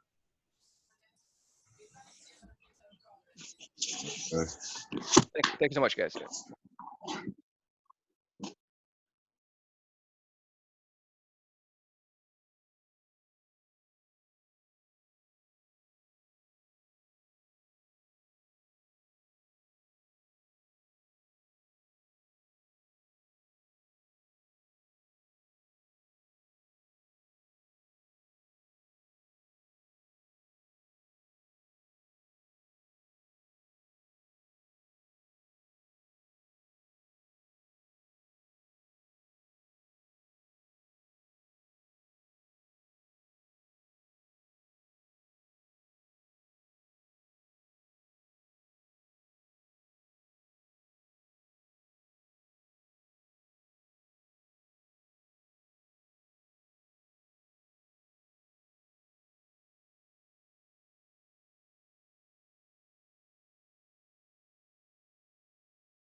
All right. Are you guys back? Sorry, it took me a while. You guys? Yes. Yeah. Yes. Oh, awesome. So we're gonna go ahead and start Dunning. We'll talk about the rest later on. So Dunning, really, really straightforward. Let me just check here. I don't have my document. Okay. Anyways, I believe it's in the document that I actually have. So I just want to tell you, I mean, the documentation is very, very good, where you can follow step by step. It's very straightforward. But I want you, I want to tell you from now. I mean, everything is actually structured this way. At the beginning is easy to follow because I want you to actually just follow documentation. Number two, I'm gonna have list documentation. Number three, there'll be no documentation. Okay. As I said, first thing you want to learn how to follow documentation, and that's what we're trying to do right now. Okay. When you get the maturity in our learning and everything, then you're gonna be list documentation because you need to go search. So you're gonna get error message, and it's engineered by default where it forces you to go search. Then after that, you're gonna go for like another step further where you need to go design. So when you design, it's not like okay, everything is there for me. For sure, whatever you have, you're gonna find hints and stuff like that everywhere online. But you need to actually come up with something new. We're gonna talk about how we actually figure out all this kind of stuff. So, anyways, then it comes under the easy things, very very easy things. I'm assuming it's in the documentation already. So I really didn't have the documentation in this computer because I had to wipe out my computer again yesterday. But if you have the documentation, please just make sure it's in the documentation because it's supposed to. If not, just let me know, making sure that you have the documentation for that one. Let me just see here. Yeah, I don't have really any documentation. Let me actually get the spreadsheet as well.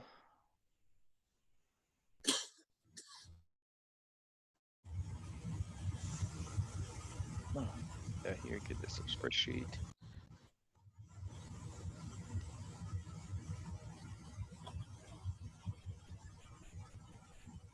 That's wonderful.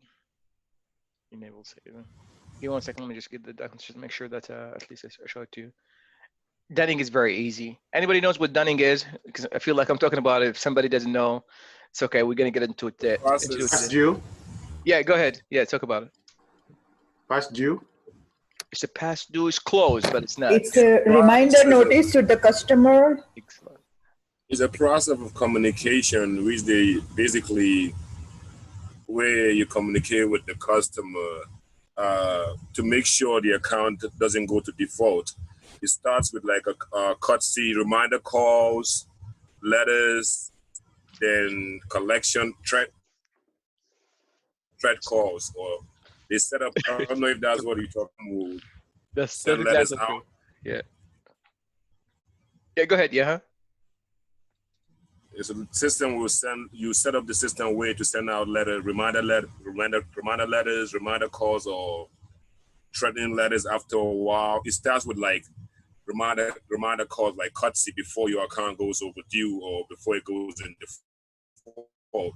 Then after it goes in default, when it's set up in the system. That's exactly what it is. That's exactly what it is. Yeah. It's just as you all kind of like hinted about it. It's like notification or customer notification about or letters for the customer. Hey, customer, you're almost getting there. Please just give us the payment. And usually we call them levels in SAP. Okay, Dunning levels. So the first level, this is the most courteous level to the customer. Dear customer, you're approaching the payment. Your payment is going to be this amount. And the business will choose the language. So for sure.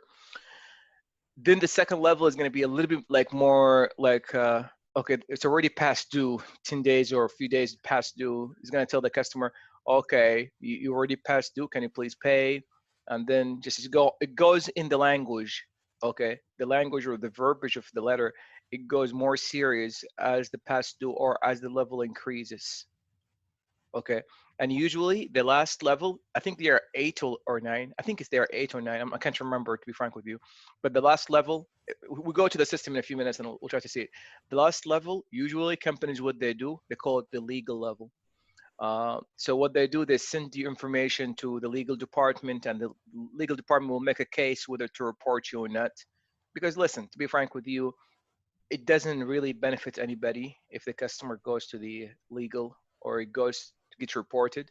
Yes, the customer, his credit score is going to be ruined, but for sure, it's going to actually ruin the relationship as well. So usually it goes to the legal department, and the legal department will actually make a judgment. Okay, let's try to actually send this information or the customer account to the bureau, and they're going to send it to Equifax or something, or sometimes they go sue the customer.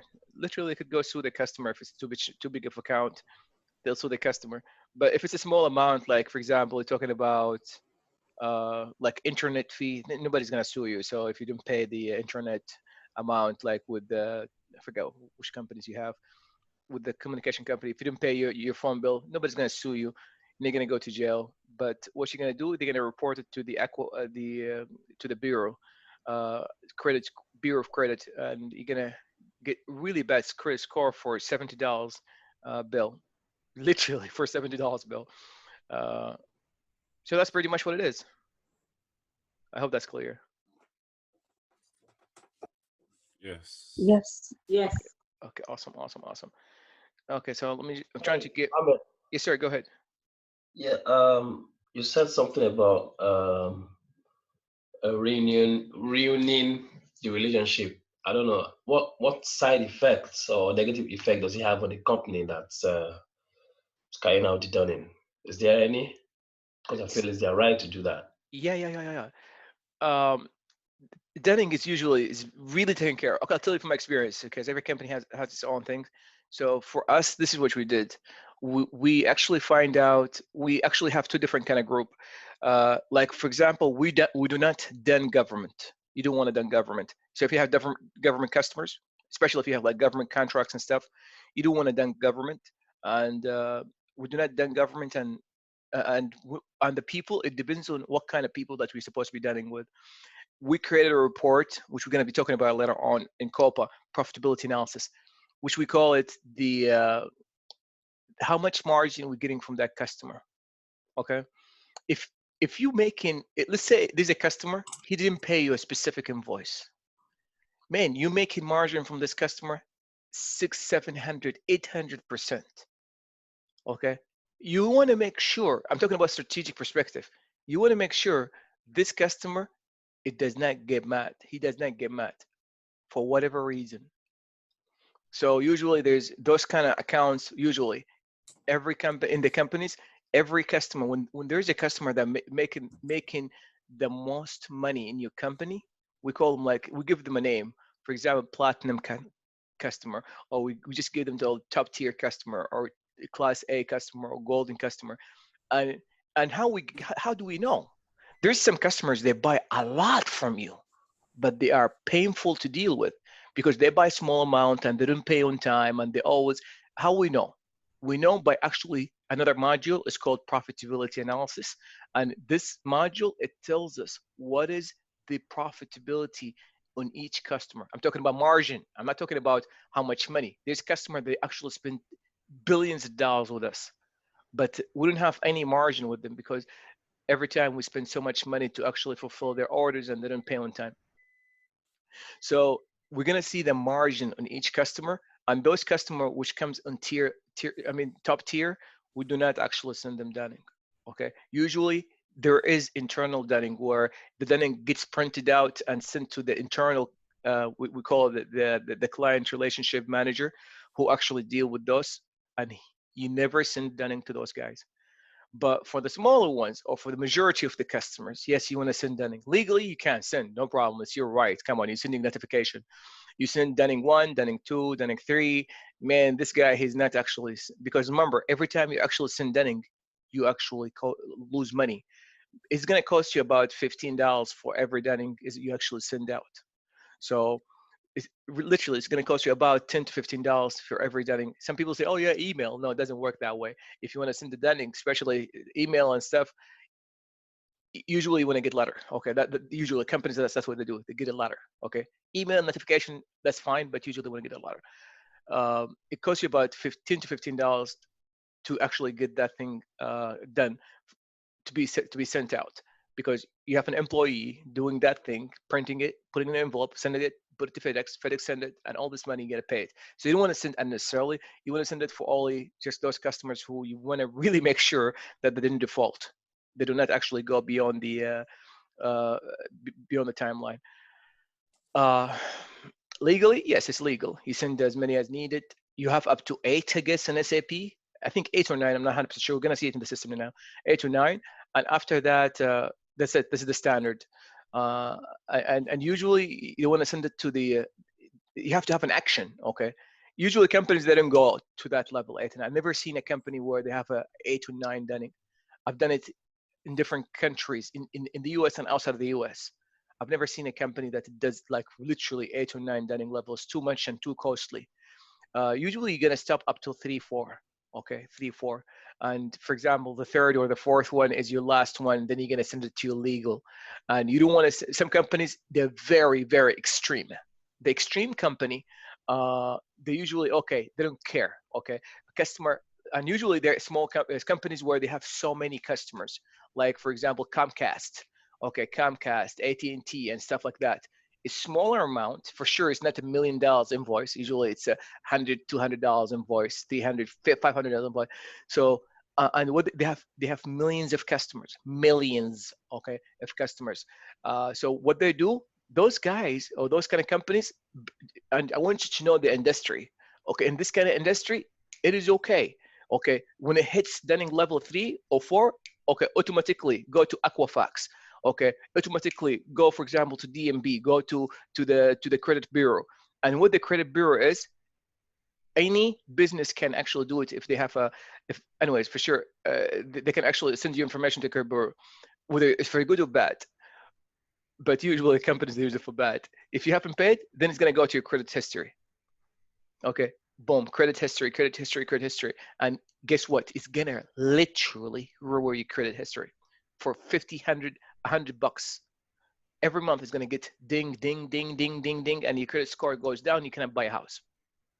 Then they're going to tell, okay, you have to go pay it. This is what companies do automatically. They send it to a collection agency, or some companies they send it to collection agency. I've done that. Actually, one of the strategies that we built, we've sent it to collection agency. Okay, after Dunning 3, okay, send it to collection agency. And guess what? Collection agency, they go call that person, they go chase him, they go harass him, call him. You get those calls every single day. And guess what? Those collection agency, they'll take a portion of it. For example, say it's $100, they take $30, and you take only $70 after the collection made. So they take a cut. That's how scheme work. So just to repeat again, how the Dunning works, usually you want to do it automatically going to the credit bureau, or you want to send it to a collection, or some companies, they actually send it internally to their legal department. A legal department will actually make a judgment. Oh yeah, this is a lot of money and this customer is bad and blah, blah, blah. And for sure you have to be selective. Which customer I need to send to and which customer I don't want to send to. Okay, because you don't want to piss off those customers with high CMI, which is contribution margin, with high margin. You don't want to actually piss off those customers, and at the same time, you want to do the same thing for the government as well. I hope that answers your question. I know I went forever, but yes, it does. all right. So let's get the system. Trying to get the spreadsheet. So here's our spreadsheet. Okay, please, if the Dunning isn't there, that's fine. If not, I want you to make sure you feel comfortable that you follow the spreadsheet. If I have it here, I don't know what Dunning is, so let me just start to Control F, find it. We have Dunning there. Oh, do we have Dunning? Do you see it? No. I checked, but I didn't see it. Oh, you didn't see it? That's not too good.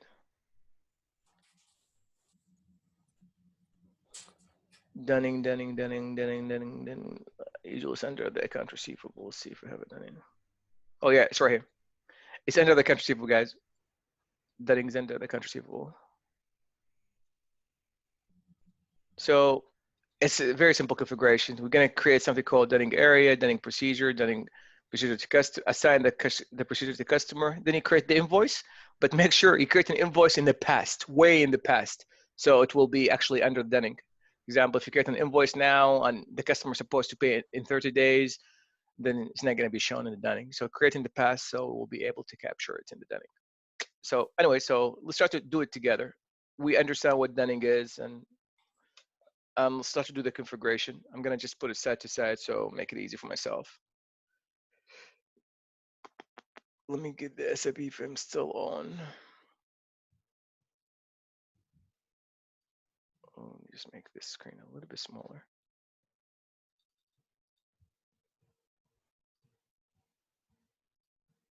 All right. Are you guys still see my screen?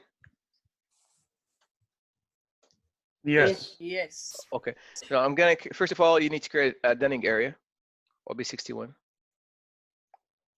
Okay. OB61, just create a new, you're gonna get some warning and stuff. Just click enter. Wouldn't care about the warning that other people have issues with. So system's gonna ask you what's your company code and what is the area that you want. We'll say my company code is B217. I have like area 1. If you have multiple areas, you'll say here you have multiple areas. It's a B217. We're gonna get to it in a second. So let's say area 1 and area 2. Technically, you don't need to worry about this one now. So you create these areas. Let's say only 2 areas. Click enter, enter, enter, enter, enter, enter. Okay, now let's start. The most important thing is creating the procedure. Okay, creating the procedure, which is FBMP. This is like we've seen in automatic plan program. We have FBZP, all the configuration. The same thing, FBMP. This is all the configuration that you need. That's it. All the configuration you need.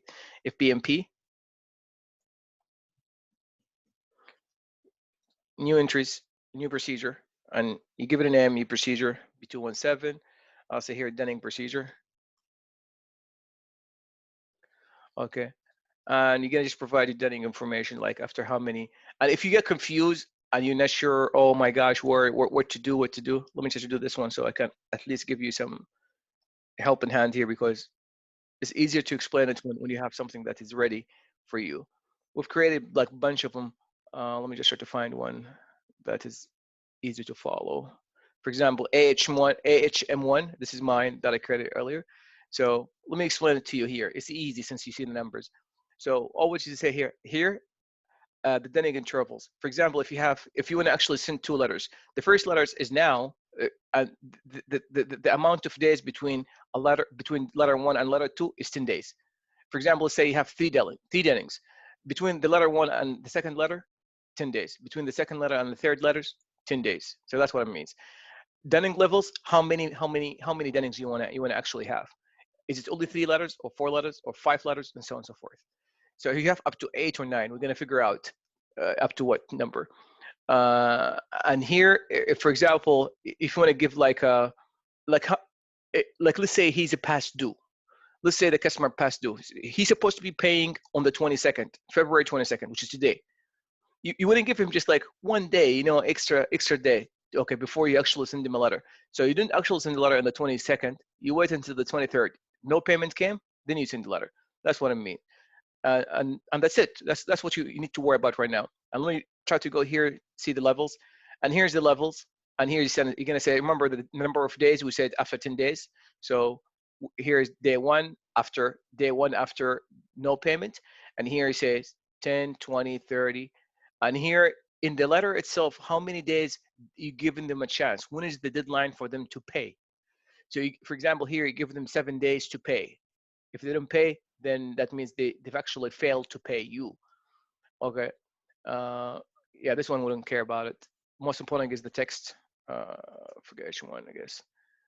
The most important is the text. This is the form. Form means the verbiage. What is the content that is going to be sent to the customer? What is the word that you want to send to the customer? It's not you who's going to develop it. This is the developer, the ABAP or the ABAP team. They have to develop the form and they give it to you. All what you need to do, just get the text information that is supposed to be going to the customer. You give it to the developer, and the developer will create something, we call it form, and you put the form here. This is exactly what you used in automatic payment program. You've actually created a form as well. Okay, so we're going to be talking about it later on. Let me just try to go back now. Oh, let me just go back all the way up. Okay, so now let's just go create our own dunning. So once we finish this procedure, whatever you call it, once you finish the procedure, you go and assign it to your customer master. That's the whole premise. That's the whole premise. So let's start to come here. For example, let's say we want to have 10 days. Let's say you want to have four Dennings or 3 Dennings. Let's say we have 4 Dennings. Let's say, okay, up to how many? Let's say I want to have 9. You have up to 9. 9 is the maximum. So let's say you have 4. You want to have only 4. And you want to have like 1 day as an extra day for the customer. And that's it. You save it. When Denning procedure level is too high. Why? Well, let me just make it bigger. Larger than the highest Denning level. Denning intervals and days. Oh, number of Dennings. So here's number of Dennings, sorry. Number of Dennings is 4. Okay, number of Denning is 4.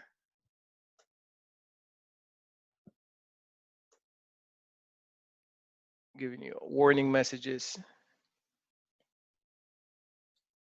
Total due items. Okay, sorry.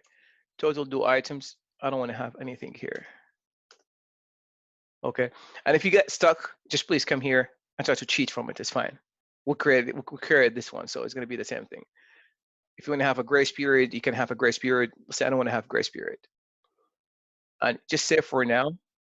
And remember, this is the number of days between each letter and the other. And this is how many Denning that you want to have up to which number of Denning. For me, I want to have up to 4 Denning. Then just want to leave it blank. And here's if you have how many, like minimum number of days in the account.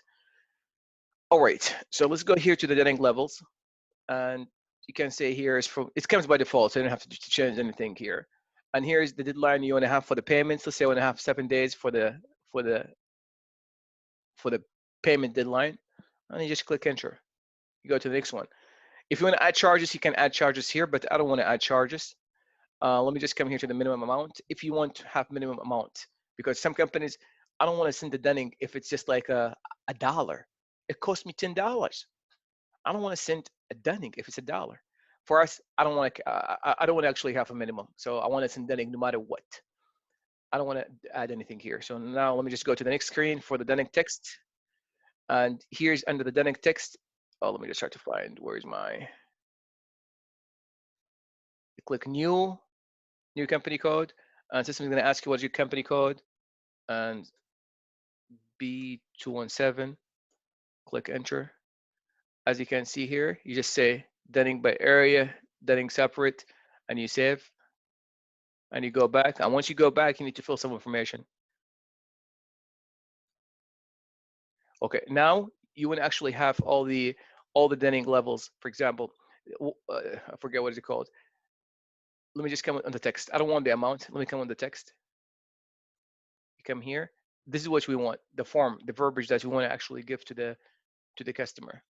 For example, Denning 1, Denning 2, Denning 1, Denning 2, Denning 3, Denning 4. And here you want to have the verbiage. Okay, you want to have the verbiage. I can't remember what is the verbiage, so let me just come here and cheat from it because I don't have my documentation. I'll just copy this guy. So this is the verbiage, the word, that the information that I want it to be there. For example, here's the first Denning, second Denning, third Denning. I want it to be all the same verbiage, so it's fine. And you click enter. Okay, this is the form. And that's it. And then you just go back and you save. And you save. And you save. Okay. Oops. Denning for Bootcamp 217. And you save. Okay. And save. You get so many warning messages, ignore, because I don't want to add charges. I don't want to add minimum amount, and you can save. Okay, once again, let me just go in again, just because I know I want to throw it really quickly. All what I did, I provided here the number of days, the number of Denning, the number of days intervals between the Denning levels, and here's the levels, and here I'm giving just like one extra day. Then I came here under the Denning level, and I just said, okay, these are my Denning levels, and here my payment deadline. I don't want to add charges. For example, how much money is going to cost me? How much money is going to cost me when I send the Denning, $10 or $7? I don't want to add that charges to the customer, and I don't want to add the minimum amount. For example, if you want to send only Denning if the amount is more than $100, then you say add minimum amount. but I don't want to add the minimum one. I just came here straight to the text. And when I came straight to text, he's going to ask you company information stuff. And when I came to the text, all what I need here, here's the text information, which is the form for the verbiage. Okay.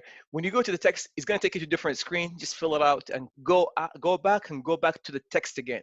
I'm just giving you this because you're going to see it and you're going to get confused. Anyways, that's it. Then you save. This is your FBMP. Okay. This is your dunning procedure. Now, all what we need to do to provide this, any customer that we would like to done. So now you cannot done any customer. You only done a customer which it does have the dunning procedure information. Now, this is our procedure, which is B217. So I go to the customer master. Oh, let me just close this one here. I have so many screen open. Okay, let me just go to the customer master, which is FD02, and choose customer master in my own, customer that I have. I have only one customer, I guess. Let me just go here. I can't remember the number. It's a big number. So here's my customer. If you have it written down, that's fine. If not, just click here and search in your company code. Make sure you provide your company code and you search for customers in your company code. And click enter and say yes. So now this is the customer master. You see, there's so many tabs. Not only here, there's also some information here under company code and so many other tabs as well.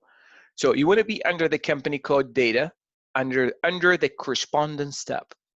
Under the correspondence tab, here's where the dunning information, dunning data. So dunning procedure should go here. In my case, B217. Okay, B217. Okay, I don't want you to expect that an email is going to be sent out or something. Wouldn't have an email or functionality to print out. So we can't see the actual printout. For us, since we're testing here, if the dunning happens successfully, you're going to see this information. This information, it cannot be changed. It can only change by the system.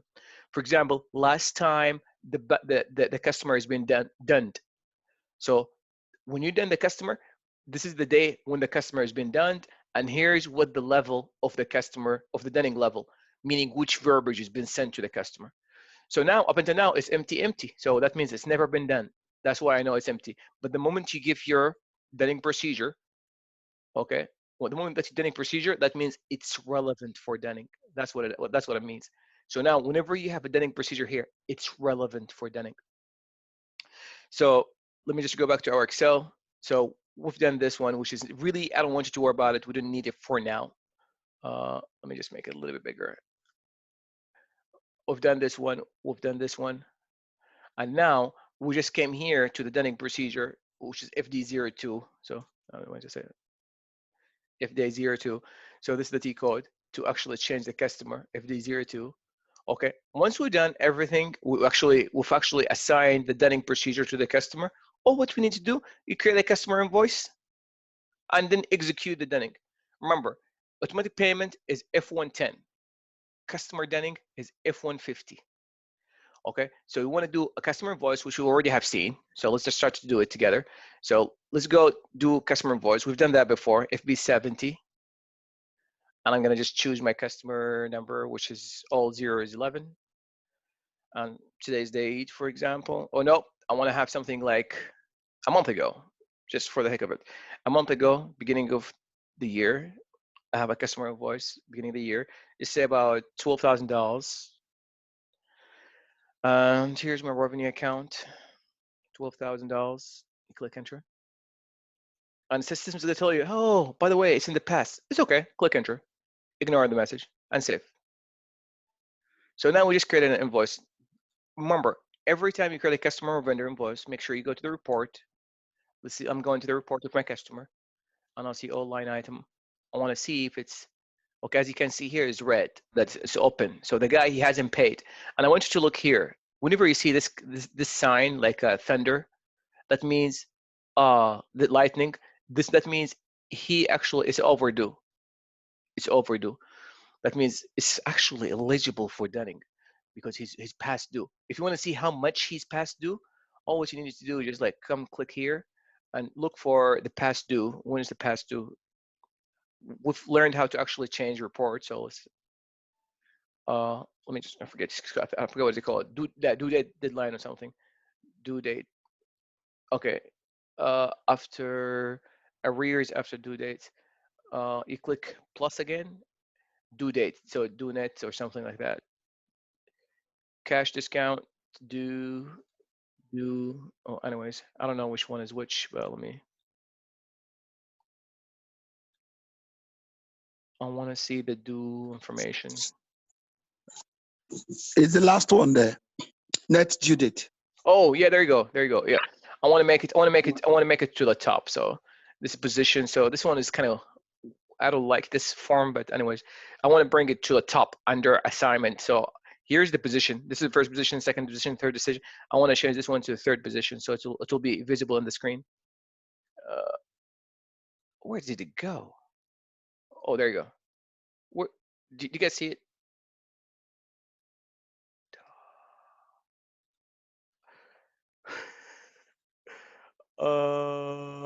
Do. I really didn't see it anymore. Open simple. Let me just go ahead.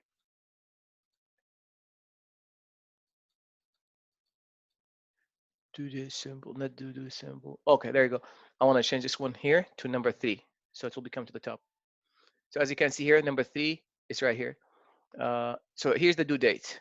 The due date is actually the same day, so it's way 30 days or more than 30 days is due. So anyways, so this one is actually legible. I came here to the report. I just want to show you this one. Whenever you see here is overdue, that means come on. That means we have to go run the monthly. We run it to a specific date. So now I want to go do the Denning run. So we done the invoice and we saw the report, and now we want to actually go and do the Denning. To do the Denning is F150. F1150. Oops. Sorry, it's F150. F150. It's not F1150. It's F150. F10, F11, F110, and F150. I have an extra one here. F150. So it comes F150, very similar to automatic fan program, but it's Denning. So you give you den rate, you give your run identification number, then the date and identification number, just like what you did before. I'm gonna choose today's date. Oops, why it doesn't let me do that? Okay, sorry. Okay, I'm sorry guys, my computer is just acting weird today. Give it 1 second. Oh no, that's not what I want. Okay, /n F150 again. I want to create my own thing. So create your own thing. 02/23/2020. Okay, I'm gonna call it done. Okay, I'll call it, for example, B217. Click enter. So this is a new Denning. So you provide your own run-on date. You provide your own identification number. It's completely new. You come first thing first. You can put the parameters. Select the date. So I'm gonna select today's date at the 23rd. And you're gonna select when is the date. Okay, documents up to which date. I'm gonna select today's date as well. That means it's gonna pick all the invoices or the invoices which has been posted up until this date. Up until this date. B217. This is the company. You can leave it. If you leave it open, it's gonna get all the customers. But for me, I don't want to do that because I want to make it just only for that customer. Anyways, I have only one customer anyway. But let me just go pick that customer. If you didn't know the number, you can just click that screen and make sure you have your company code and select your customer. So here's your customer. Now you go back here, say save the parameters, say yes, save. And as you can see here, the parameter has been maintained. Now all what you need to do, just go and run it Denning. Simple as that. Run it Denning, that's it. Provide your company code if you wanted to. Okay. And if you want to actually do a test run with a log, you can do that. If you want to see it. Okay, here's the test run, and it says it's okay. The item has been read. No item has been read.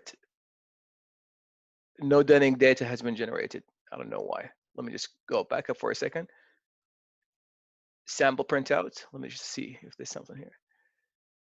Okay, no Denning data has been generated. Just let me give me 1 second because it's not actually picking up our Denning for some reason. Okay, let's just back out. Let's see here why. This is B217 dunning date and posted up to this dunning date.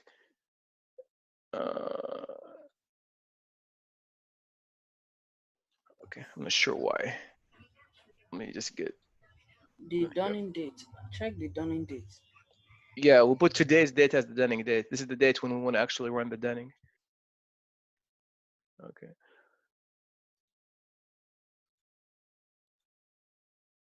Okay, we'll see if the problems. Okay, let me just come here and do the dunning notice. Okay, I'm gonna do the dunning notice no matter what. So at least I want to see the error message. Let me just come here. Oh, let me just put the company code. B217. No dunning to this customer. Okay, let me just come here. B217. Okay, we got everything here is right. Got the dunning level. I don't want to give any amount for the customer.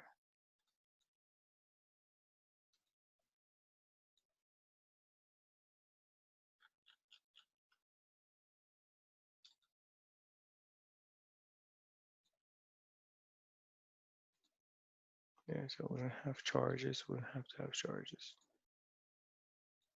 We don't have to have amounts. I don't have amount. This is the minimum amount. This is mandatory. It's not supposed to be mandatory.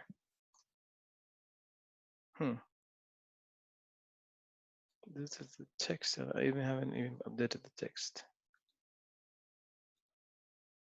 Okay. Anyways, I'm trying to go back to my dunning, making sure that I'm not missing anything and cheating from other ones that I've created earlier.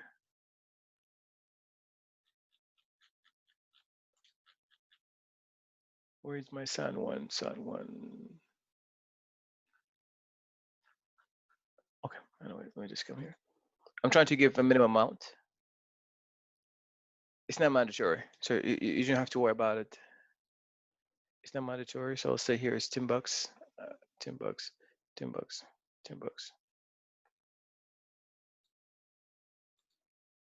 But the most important thing is supposed to be added to the customer. Let me just check the customer again, FD0. I just want to display the customer. Again, yeah, the customer has the B217. No, yeah, I don't know why the customer is not being done. Okay, anyways, I'm trying to run it so at least I get the error messages if there's an error messages like printout. When you do the printout, this is when you're done. Okay, we'll be done. And it says no dunning data generated for the customer. That's good. Okay, let's see here. It came out. Oh, okay. I haven't scheduled it yet. Sorry, guys. Let me start immediately. Let me schedule it. I want to get the dunning now. Yeah, we got 0 dunning for the customer. Let's go here, see why. Well, it doesn't even give me a warning. B217. Yeah, get no dunning. Okay, obviously there's something wrong. I'm gonna create a new customer. I'm not sure why, but I'm gonna create a new customer because there's something that they haven't actually created here. FD01. I want to make sure that I'm not getting any error. Go B217. Yeah, create a new customer. So this is a new customer company. I'll call, for example, the Pika United. Say here, say zip code is 7707, Houston, country US, Texas. Okay, and here's my customer. Most important thing, let me just go back. Most important thing, we want to get the customer account, reconciliation account, which is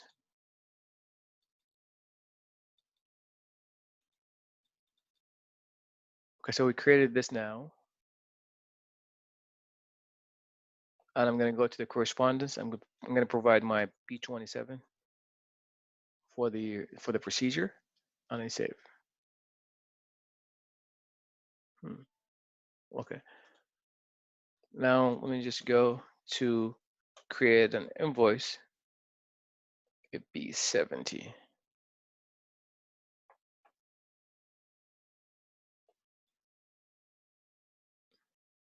This is a new customer. I'm going to create something way in the past. $13,000. It's the account. It's the number again. Let me just save it. Let me just come here under the payment. I want to see payment methods. That's good. Dunning area. Oh, it's not actually choosing anyone.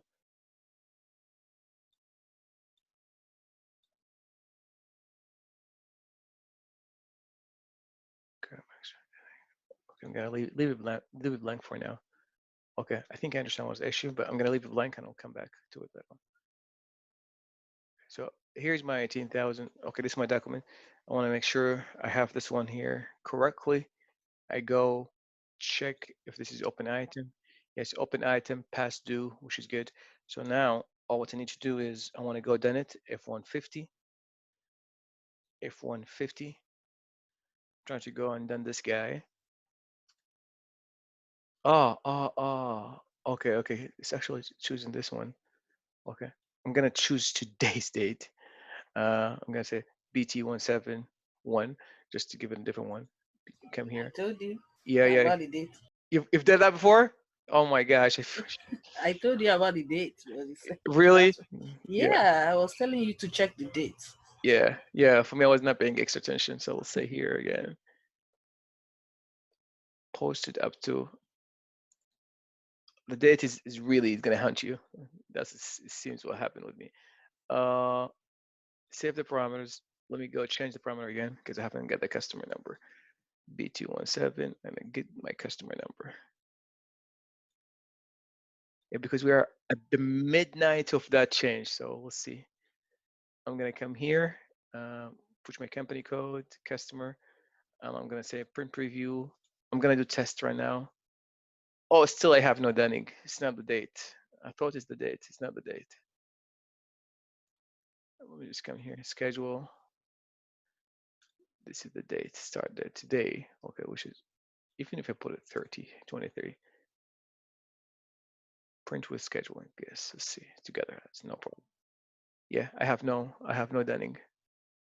It's not because of the date. I thought it's the date.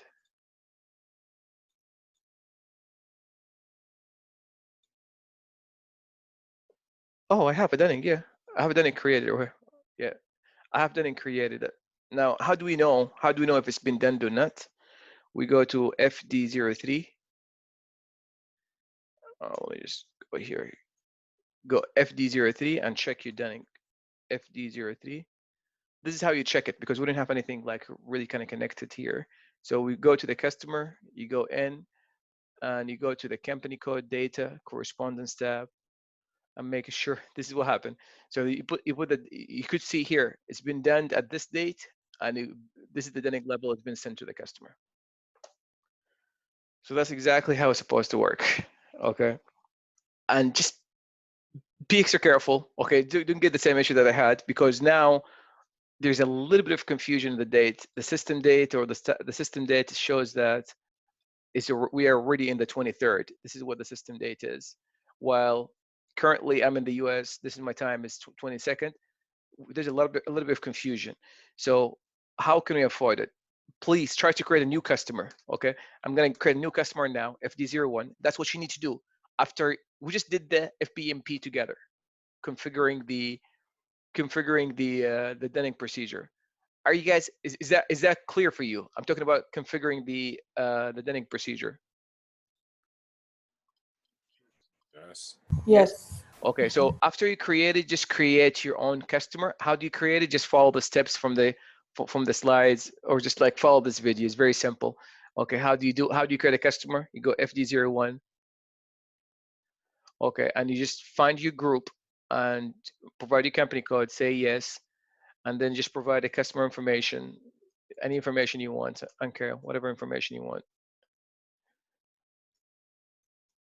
US and Texas, and make sure you provide the reconciliation account, and you provide the correspondence information, which is the document, the Dunning procedure. And once you do that, you save. So as you can see now, I have a new customer, which is 13.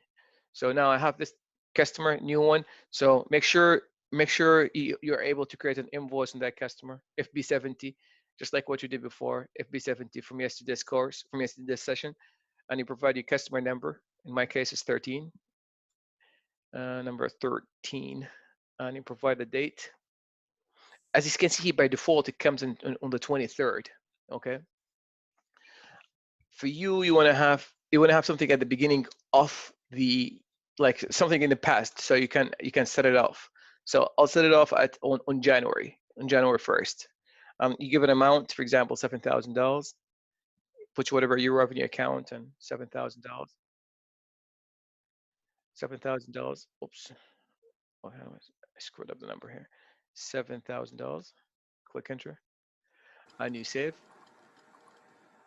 And after you do that, make sure you display FB03, FBL5N to make sure the customer has an open item. So here's my customer number 13. I have an open item and it's already past due. And then you're gonna create your own F150, which is your Dunning run. Okay, select whatever date you want. Okay, ideally you want to have today's date, which is this is based on the system, which is the 26th, based on whatever you have. And you give it a identification number, you click enter, and you go to the parameter, and here select the same date. Okay, select the same date information, okay, which is the one that you selected earlier. Provided your customer number, which is in my case 13, click enter, come back, save it. And you can schedule, you can come here, either one is fine. I'm gonna schedule. If you schedule, just make sure you start immediately, and I want to print it at the same time. Anyways, we didn't have a printer. You can have, if you wanted to. LOCL, let me just do it this way, see if we can.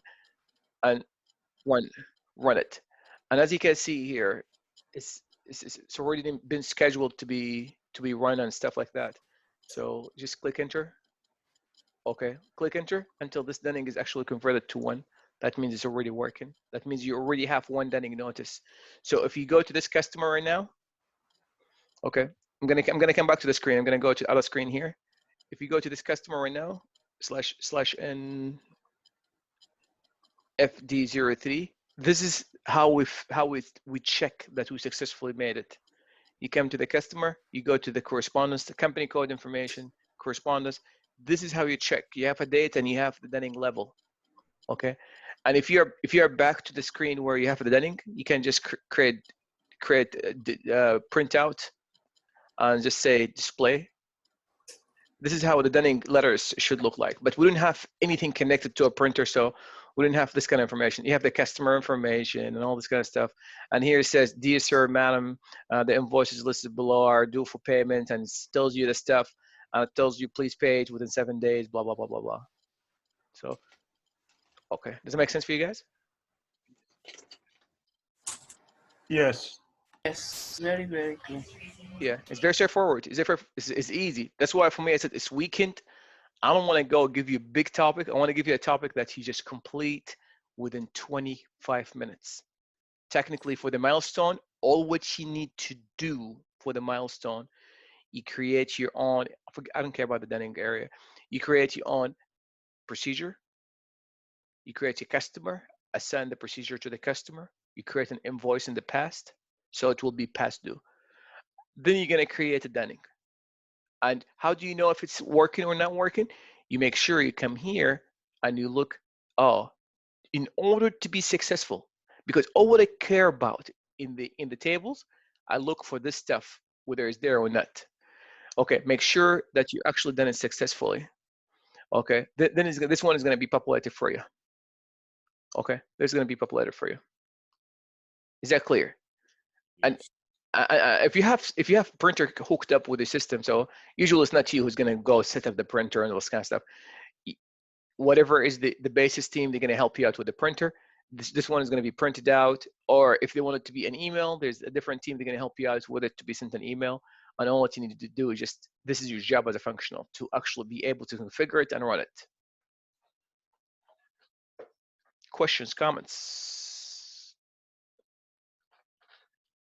ideas? I mean, I'm just curious about once the customer paid, do we have to do anything? Oh, no, no. You don't have to pay anything. Yeah, once the customer paid, there's a process called lockbox. We're going to see it tomorrow, where it's going to actually create that payment for you. And then it's going to be something stuck in the history here. You're going to have a history, for example, for your company here. Put you 1 second. This is what I look for technically in my, if I check whether you did it or not. I come here, I know that's how many dunning you've done. Okay. Oh, we know this customer has been done 12 and 13 and all this kind of stuff. And companies, what they do, they actually pull this information and they pull it to a report to see the payment consistency for those customers. They call it payment history for the customer. See if the customer pay on time or doesn't pay on time and all this kind of stuff. For the cash flow analysis and cash flow expectation later on.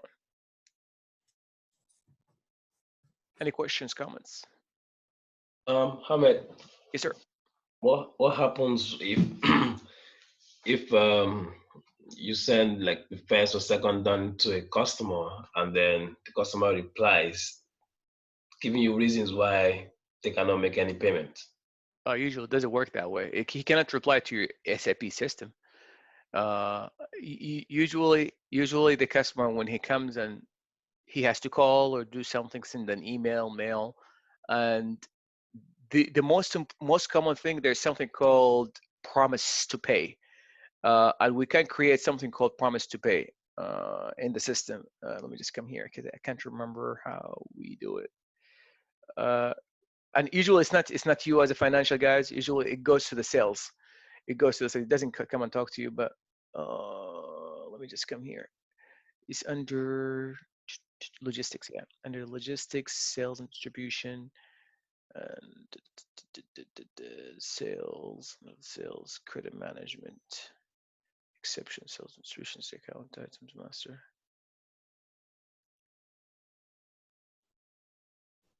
Yep.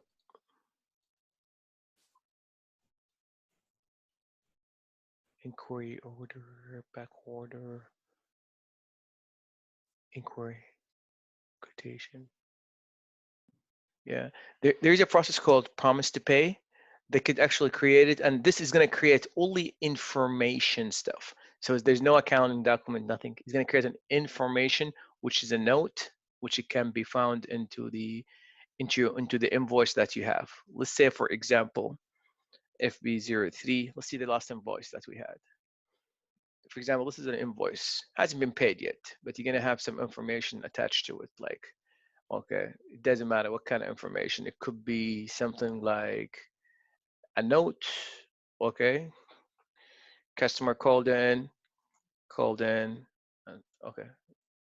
We'll say here, for example, the customer, okay, let's say the customer, he called in on February 23rd, 2020. Customer note. And you're gonna say something like this. A customer called in and he said he will pay next week. Okay, follow up. Okay, something like that. This is just no, it's not gonna add anything to you. And usually, okay, here how they're gonna do it. Before a collection team, before they do anything, this is how they actually kind of communicate with each other. It's very important in practical sense. For you as a training, you can just train the system, talk to the business. Another customer will say, the collection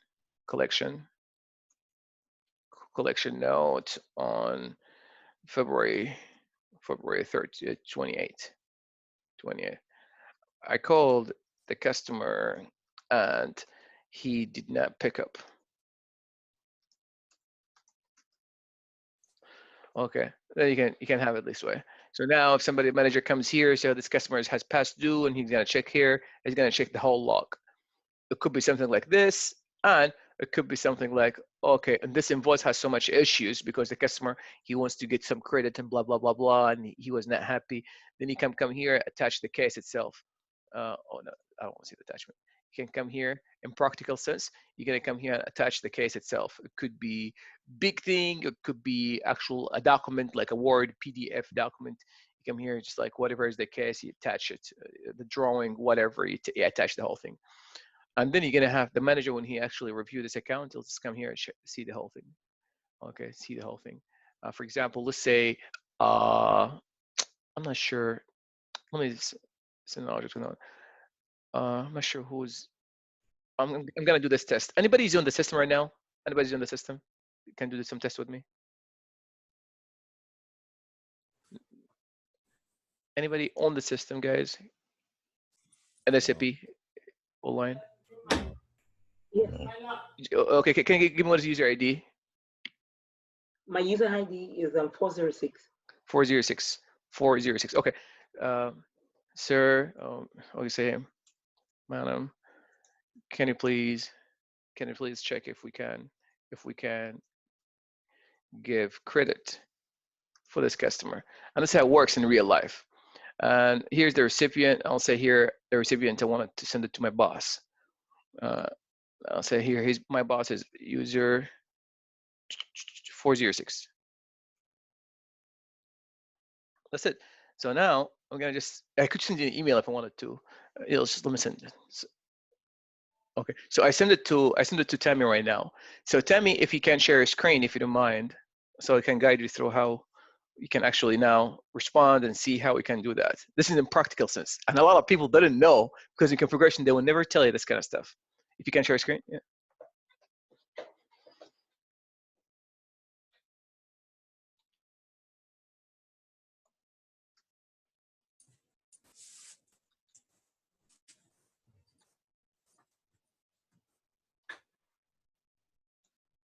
I can't access your inbox, so you have to do it for myself.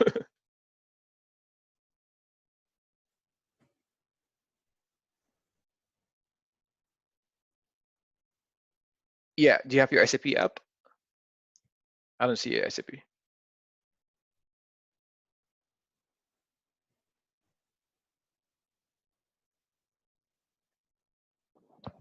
Tell me, do you have your SAP? Oh, can you see me? Can you see my screen now? No, we don't see your SAP. We see only your websites, whatever is the Zoom and stuff like that. Oh, okay. Hold on. You can stop sharing and share the SAP screen if you can. Yeah, yeah. Or probably you have maybe two screens or two monitors or something. Yes, I do. I have 3 screens actually. Oh boy, 3 screens. You're into the game. Welcome to my world. On the screen 2. Okay. Share. Yeah, excellent. So now you see there under the screen title. Okay. Under the transaction title, there's like a tray which has a green arrow. Yeah, click on that one. We call it business workplace or the workflow place, and see the inbox stuff that it came to you. I'll Okay. see if you get something. Oh, you get nothing. You have not. You're supposed to be getting a document from me. Just give me 1 second. Let me try to resend it again because I'm sorry. Okay. I don't know why it didn't, but I'm gonna try to send it again. Did it save? Did I have to save? Let me just send it again. I'm just trying to send it again. Same thing. What it did before. Okay. Will it refresh automatically, or have to go back out and back in? Back out and back in. Can you please check the invoice?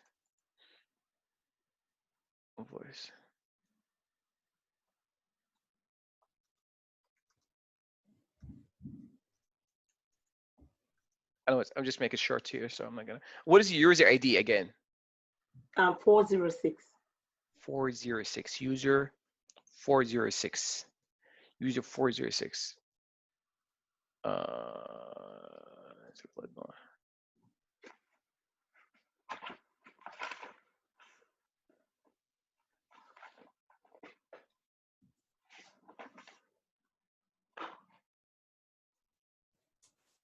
Okay, I just sent it again. If you don't mind, can you try? Okay. Yeah, I just sent it to you again, just a second ago. Yeah, you should be able. If you can come out and come back in again. Okay. Usually there's a refresh button, but anyways, you just see here. Yeah, click inbox. What? Workflow, nothing? Not here yet. Huh? Yeah, I don't see anything. Yeah, close that one. Close the click unread document. It sees 0. It's supposed to say the number. Yeah. Let's Click. see here. Yeah, click in the unread document, the first one. Double click on the unread document. Which The one? first one. Yeah, the first one, yes. And click refresh. We'll see if you get it. Are you sure that's your user 406? Let one. Yes. Yeah, you are. I see this. I see it in the screen. User 406. User 406. Because it says here is sent. Probably it takes a little. Oh yeah, there you go. I see it. You see Oh, the there. second document here. Waiting. Yeah. Double click on it. Oh, where'd you go? Refresh. I swear to God, I saw something. I don't know what. Yeah, I saw 2 documents too. Okay, can you go all the way out and go to SBWP? SBWP. Let's see if you can get it. It's SB as in boy. SB as in boy. Yes. D or P? Correct. P. Yeah. Enter. And click inbox. Oh man, I don't see anything now. I did see 2. You know, the number. This changed to 2. Yeah, click on it again. Documents. Did you approve it? Because if you approve it, it's gonna go out of your inbox. But you haven't clicked on it. I'm sure you haven't clicked on it. Okay, I'm gonna try to resend it. Oh, I saw that again. Really? Somebody else see number 2. Yeah. Yeah, there's something unusual happening, but let me. Okay, I'm sending it again as a note. User 406. SAP log on.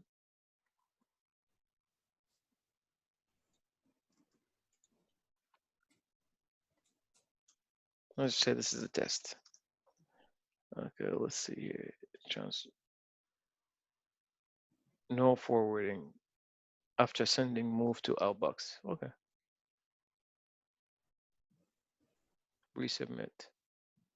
Send it. Repeat send. Yeah, it says I sent to you already. Repeat send. I send it to you again. Yeah, anyways, I don't want to spend so much. Yeah, I see here like so many documents from in my outbox, but you're in the, can you go again? You're in the inbox, resubmission or shared folder. Go down to the trash, see if it's already been deleted. It came in and it's been deleted. And click into the outbox, see if it's been something happen. No, click in the outbox folder. Yeah, there's nothing in there. Document there. Yeah, that's very weird. Anyways, so usually this is how it works, but I'm not sure why. I'm not gonna lie. I need to actually double check and see why. Oh, I have a lot of messages unread. Oh, for workflow. Yeah, I remember I said this workflow. User is now maintained trigger. Regards, Hazeva.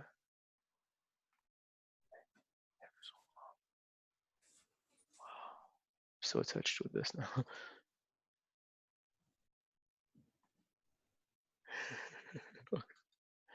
Okay, so this you have to know. This is called the workplace, or this is where the workflow happens and stuff. Some companies, because the managers they don't have access to SAP, which we do, we send a copy to their to their inbox like this, and we send it an email as well. So you can say, yeah, we've sent it through the SAP workplace as well as to the email. Anyways, I'm gonna steal a share from you because it's just check later on. I'm just really curious why it didn't show. So okay.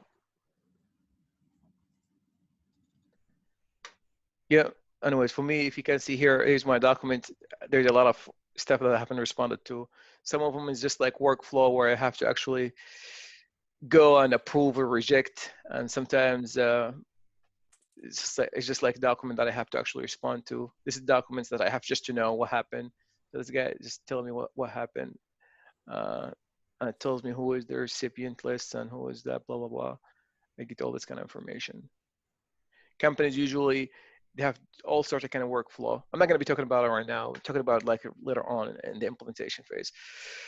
But for now, we just learned about this one. I don't know who asked that question. That was a very good question. Very, very good question. Okay, sometimes we get documents and we just attach it to the invoice. Okay, any kind of documentation you have, you could definitely attach it to the invoice. It will be maybe triggered in the workflow or whatever. And the manager usually, you go to invoice by invoice basis, you look into to whatever happened, you can send it to objects with, you can send it to somebody else, you can trigger it through the workflow. Usually just you're gonna get a lot of attachments in reality. In reality, you're gonna get a lot of attachments, especially if it's a lot of money.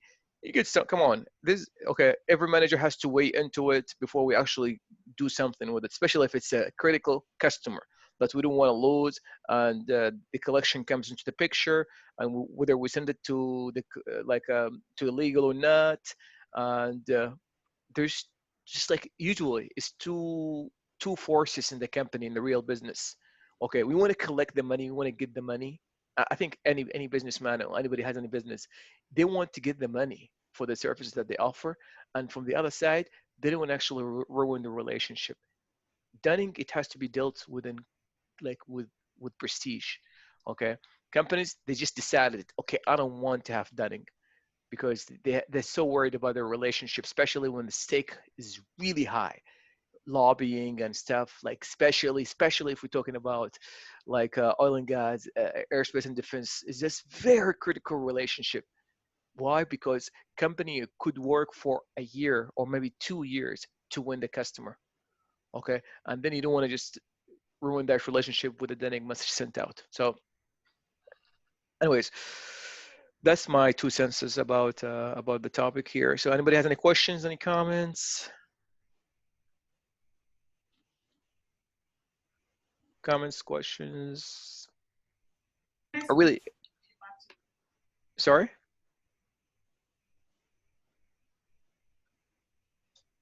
I'm not sure what was that, but maybe there was no, maybe? No. Okay, cool. Yeah, anyway, so I'm trying to keep it light today, so I'm not going to go any further. So if you have questions, you can ask, but I'm trying to go light. So in terms of milestone, your milestone is very clear. You go to the you create a Dunning, and you make sure at the end to make sure that you're successful with your information or not. You go to your customer and making sure you have some Dunning. If you didn't have some Dunning here, that means you haven't done it successfully. Because when I check, I don't come and check here, but I check whether the Dunning has actually been executed, okay, successfully. It's very simple. All right, so if you have any questions, I'll let you go, guys. Enjoy the rest of the weekend, and I'll see you tomorrow at 6:30. Good luck. Good night. Thank you. All right. Good night. Thank you, guys. Thanks a lot. Yeah, thank you. No Thank problem. you. Yeah, thank you, guys. Bye-bye.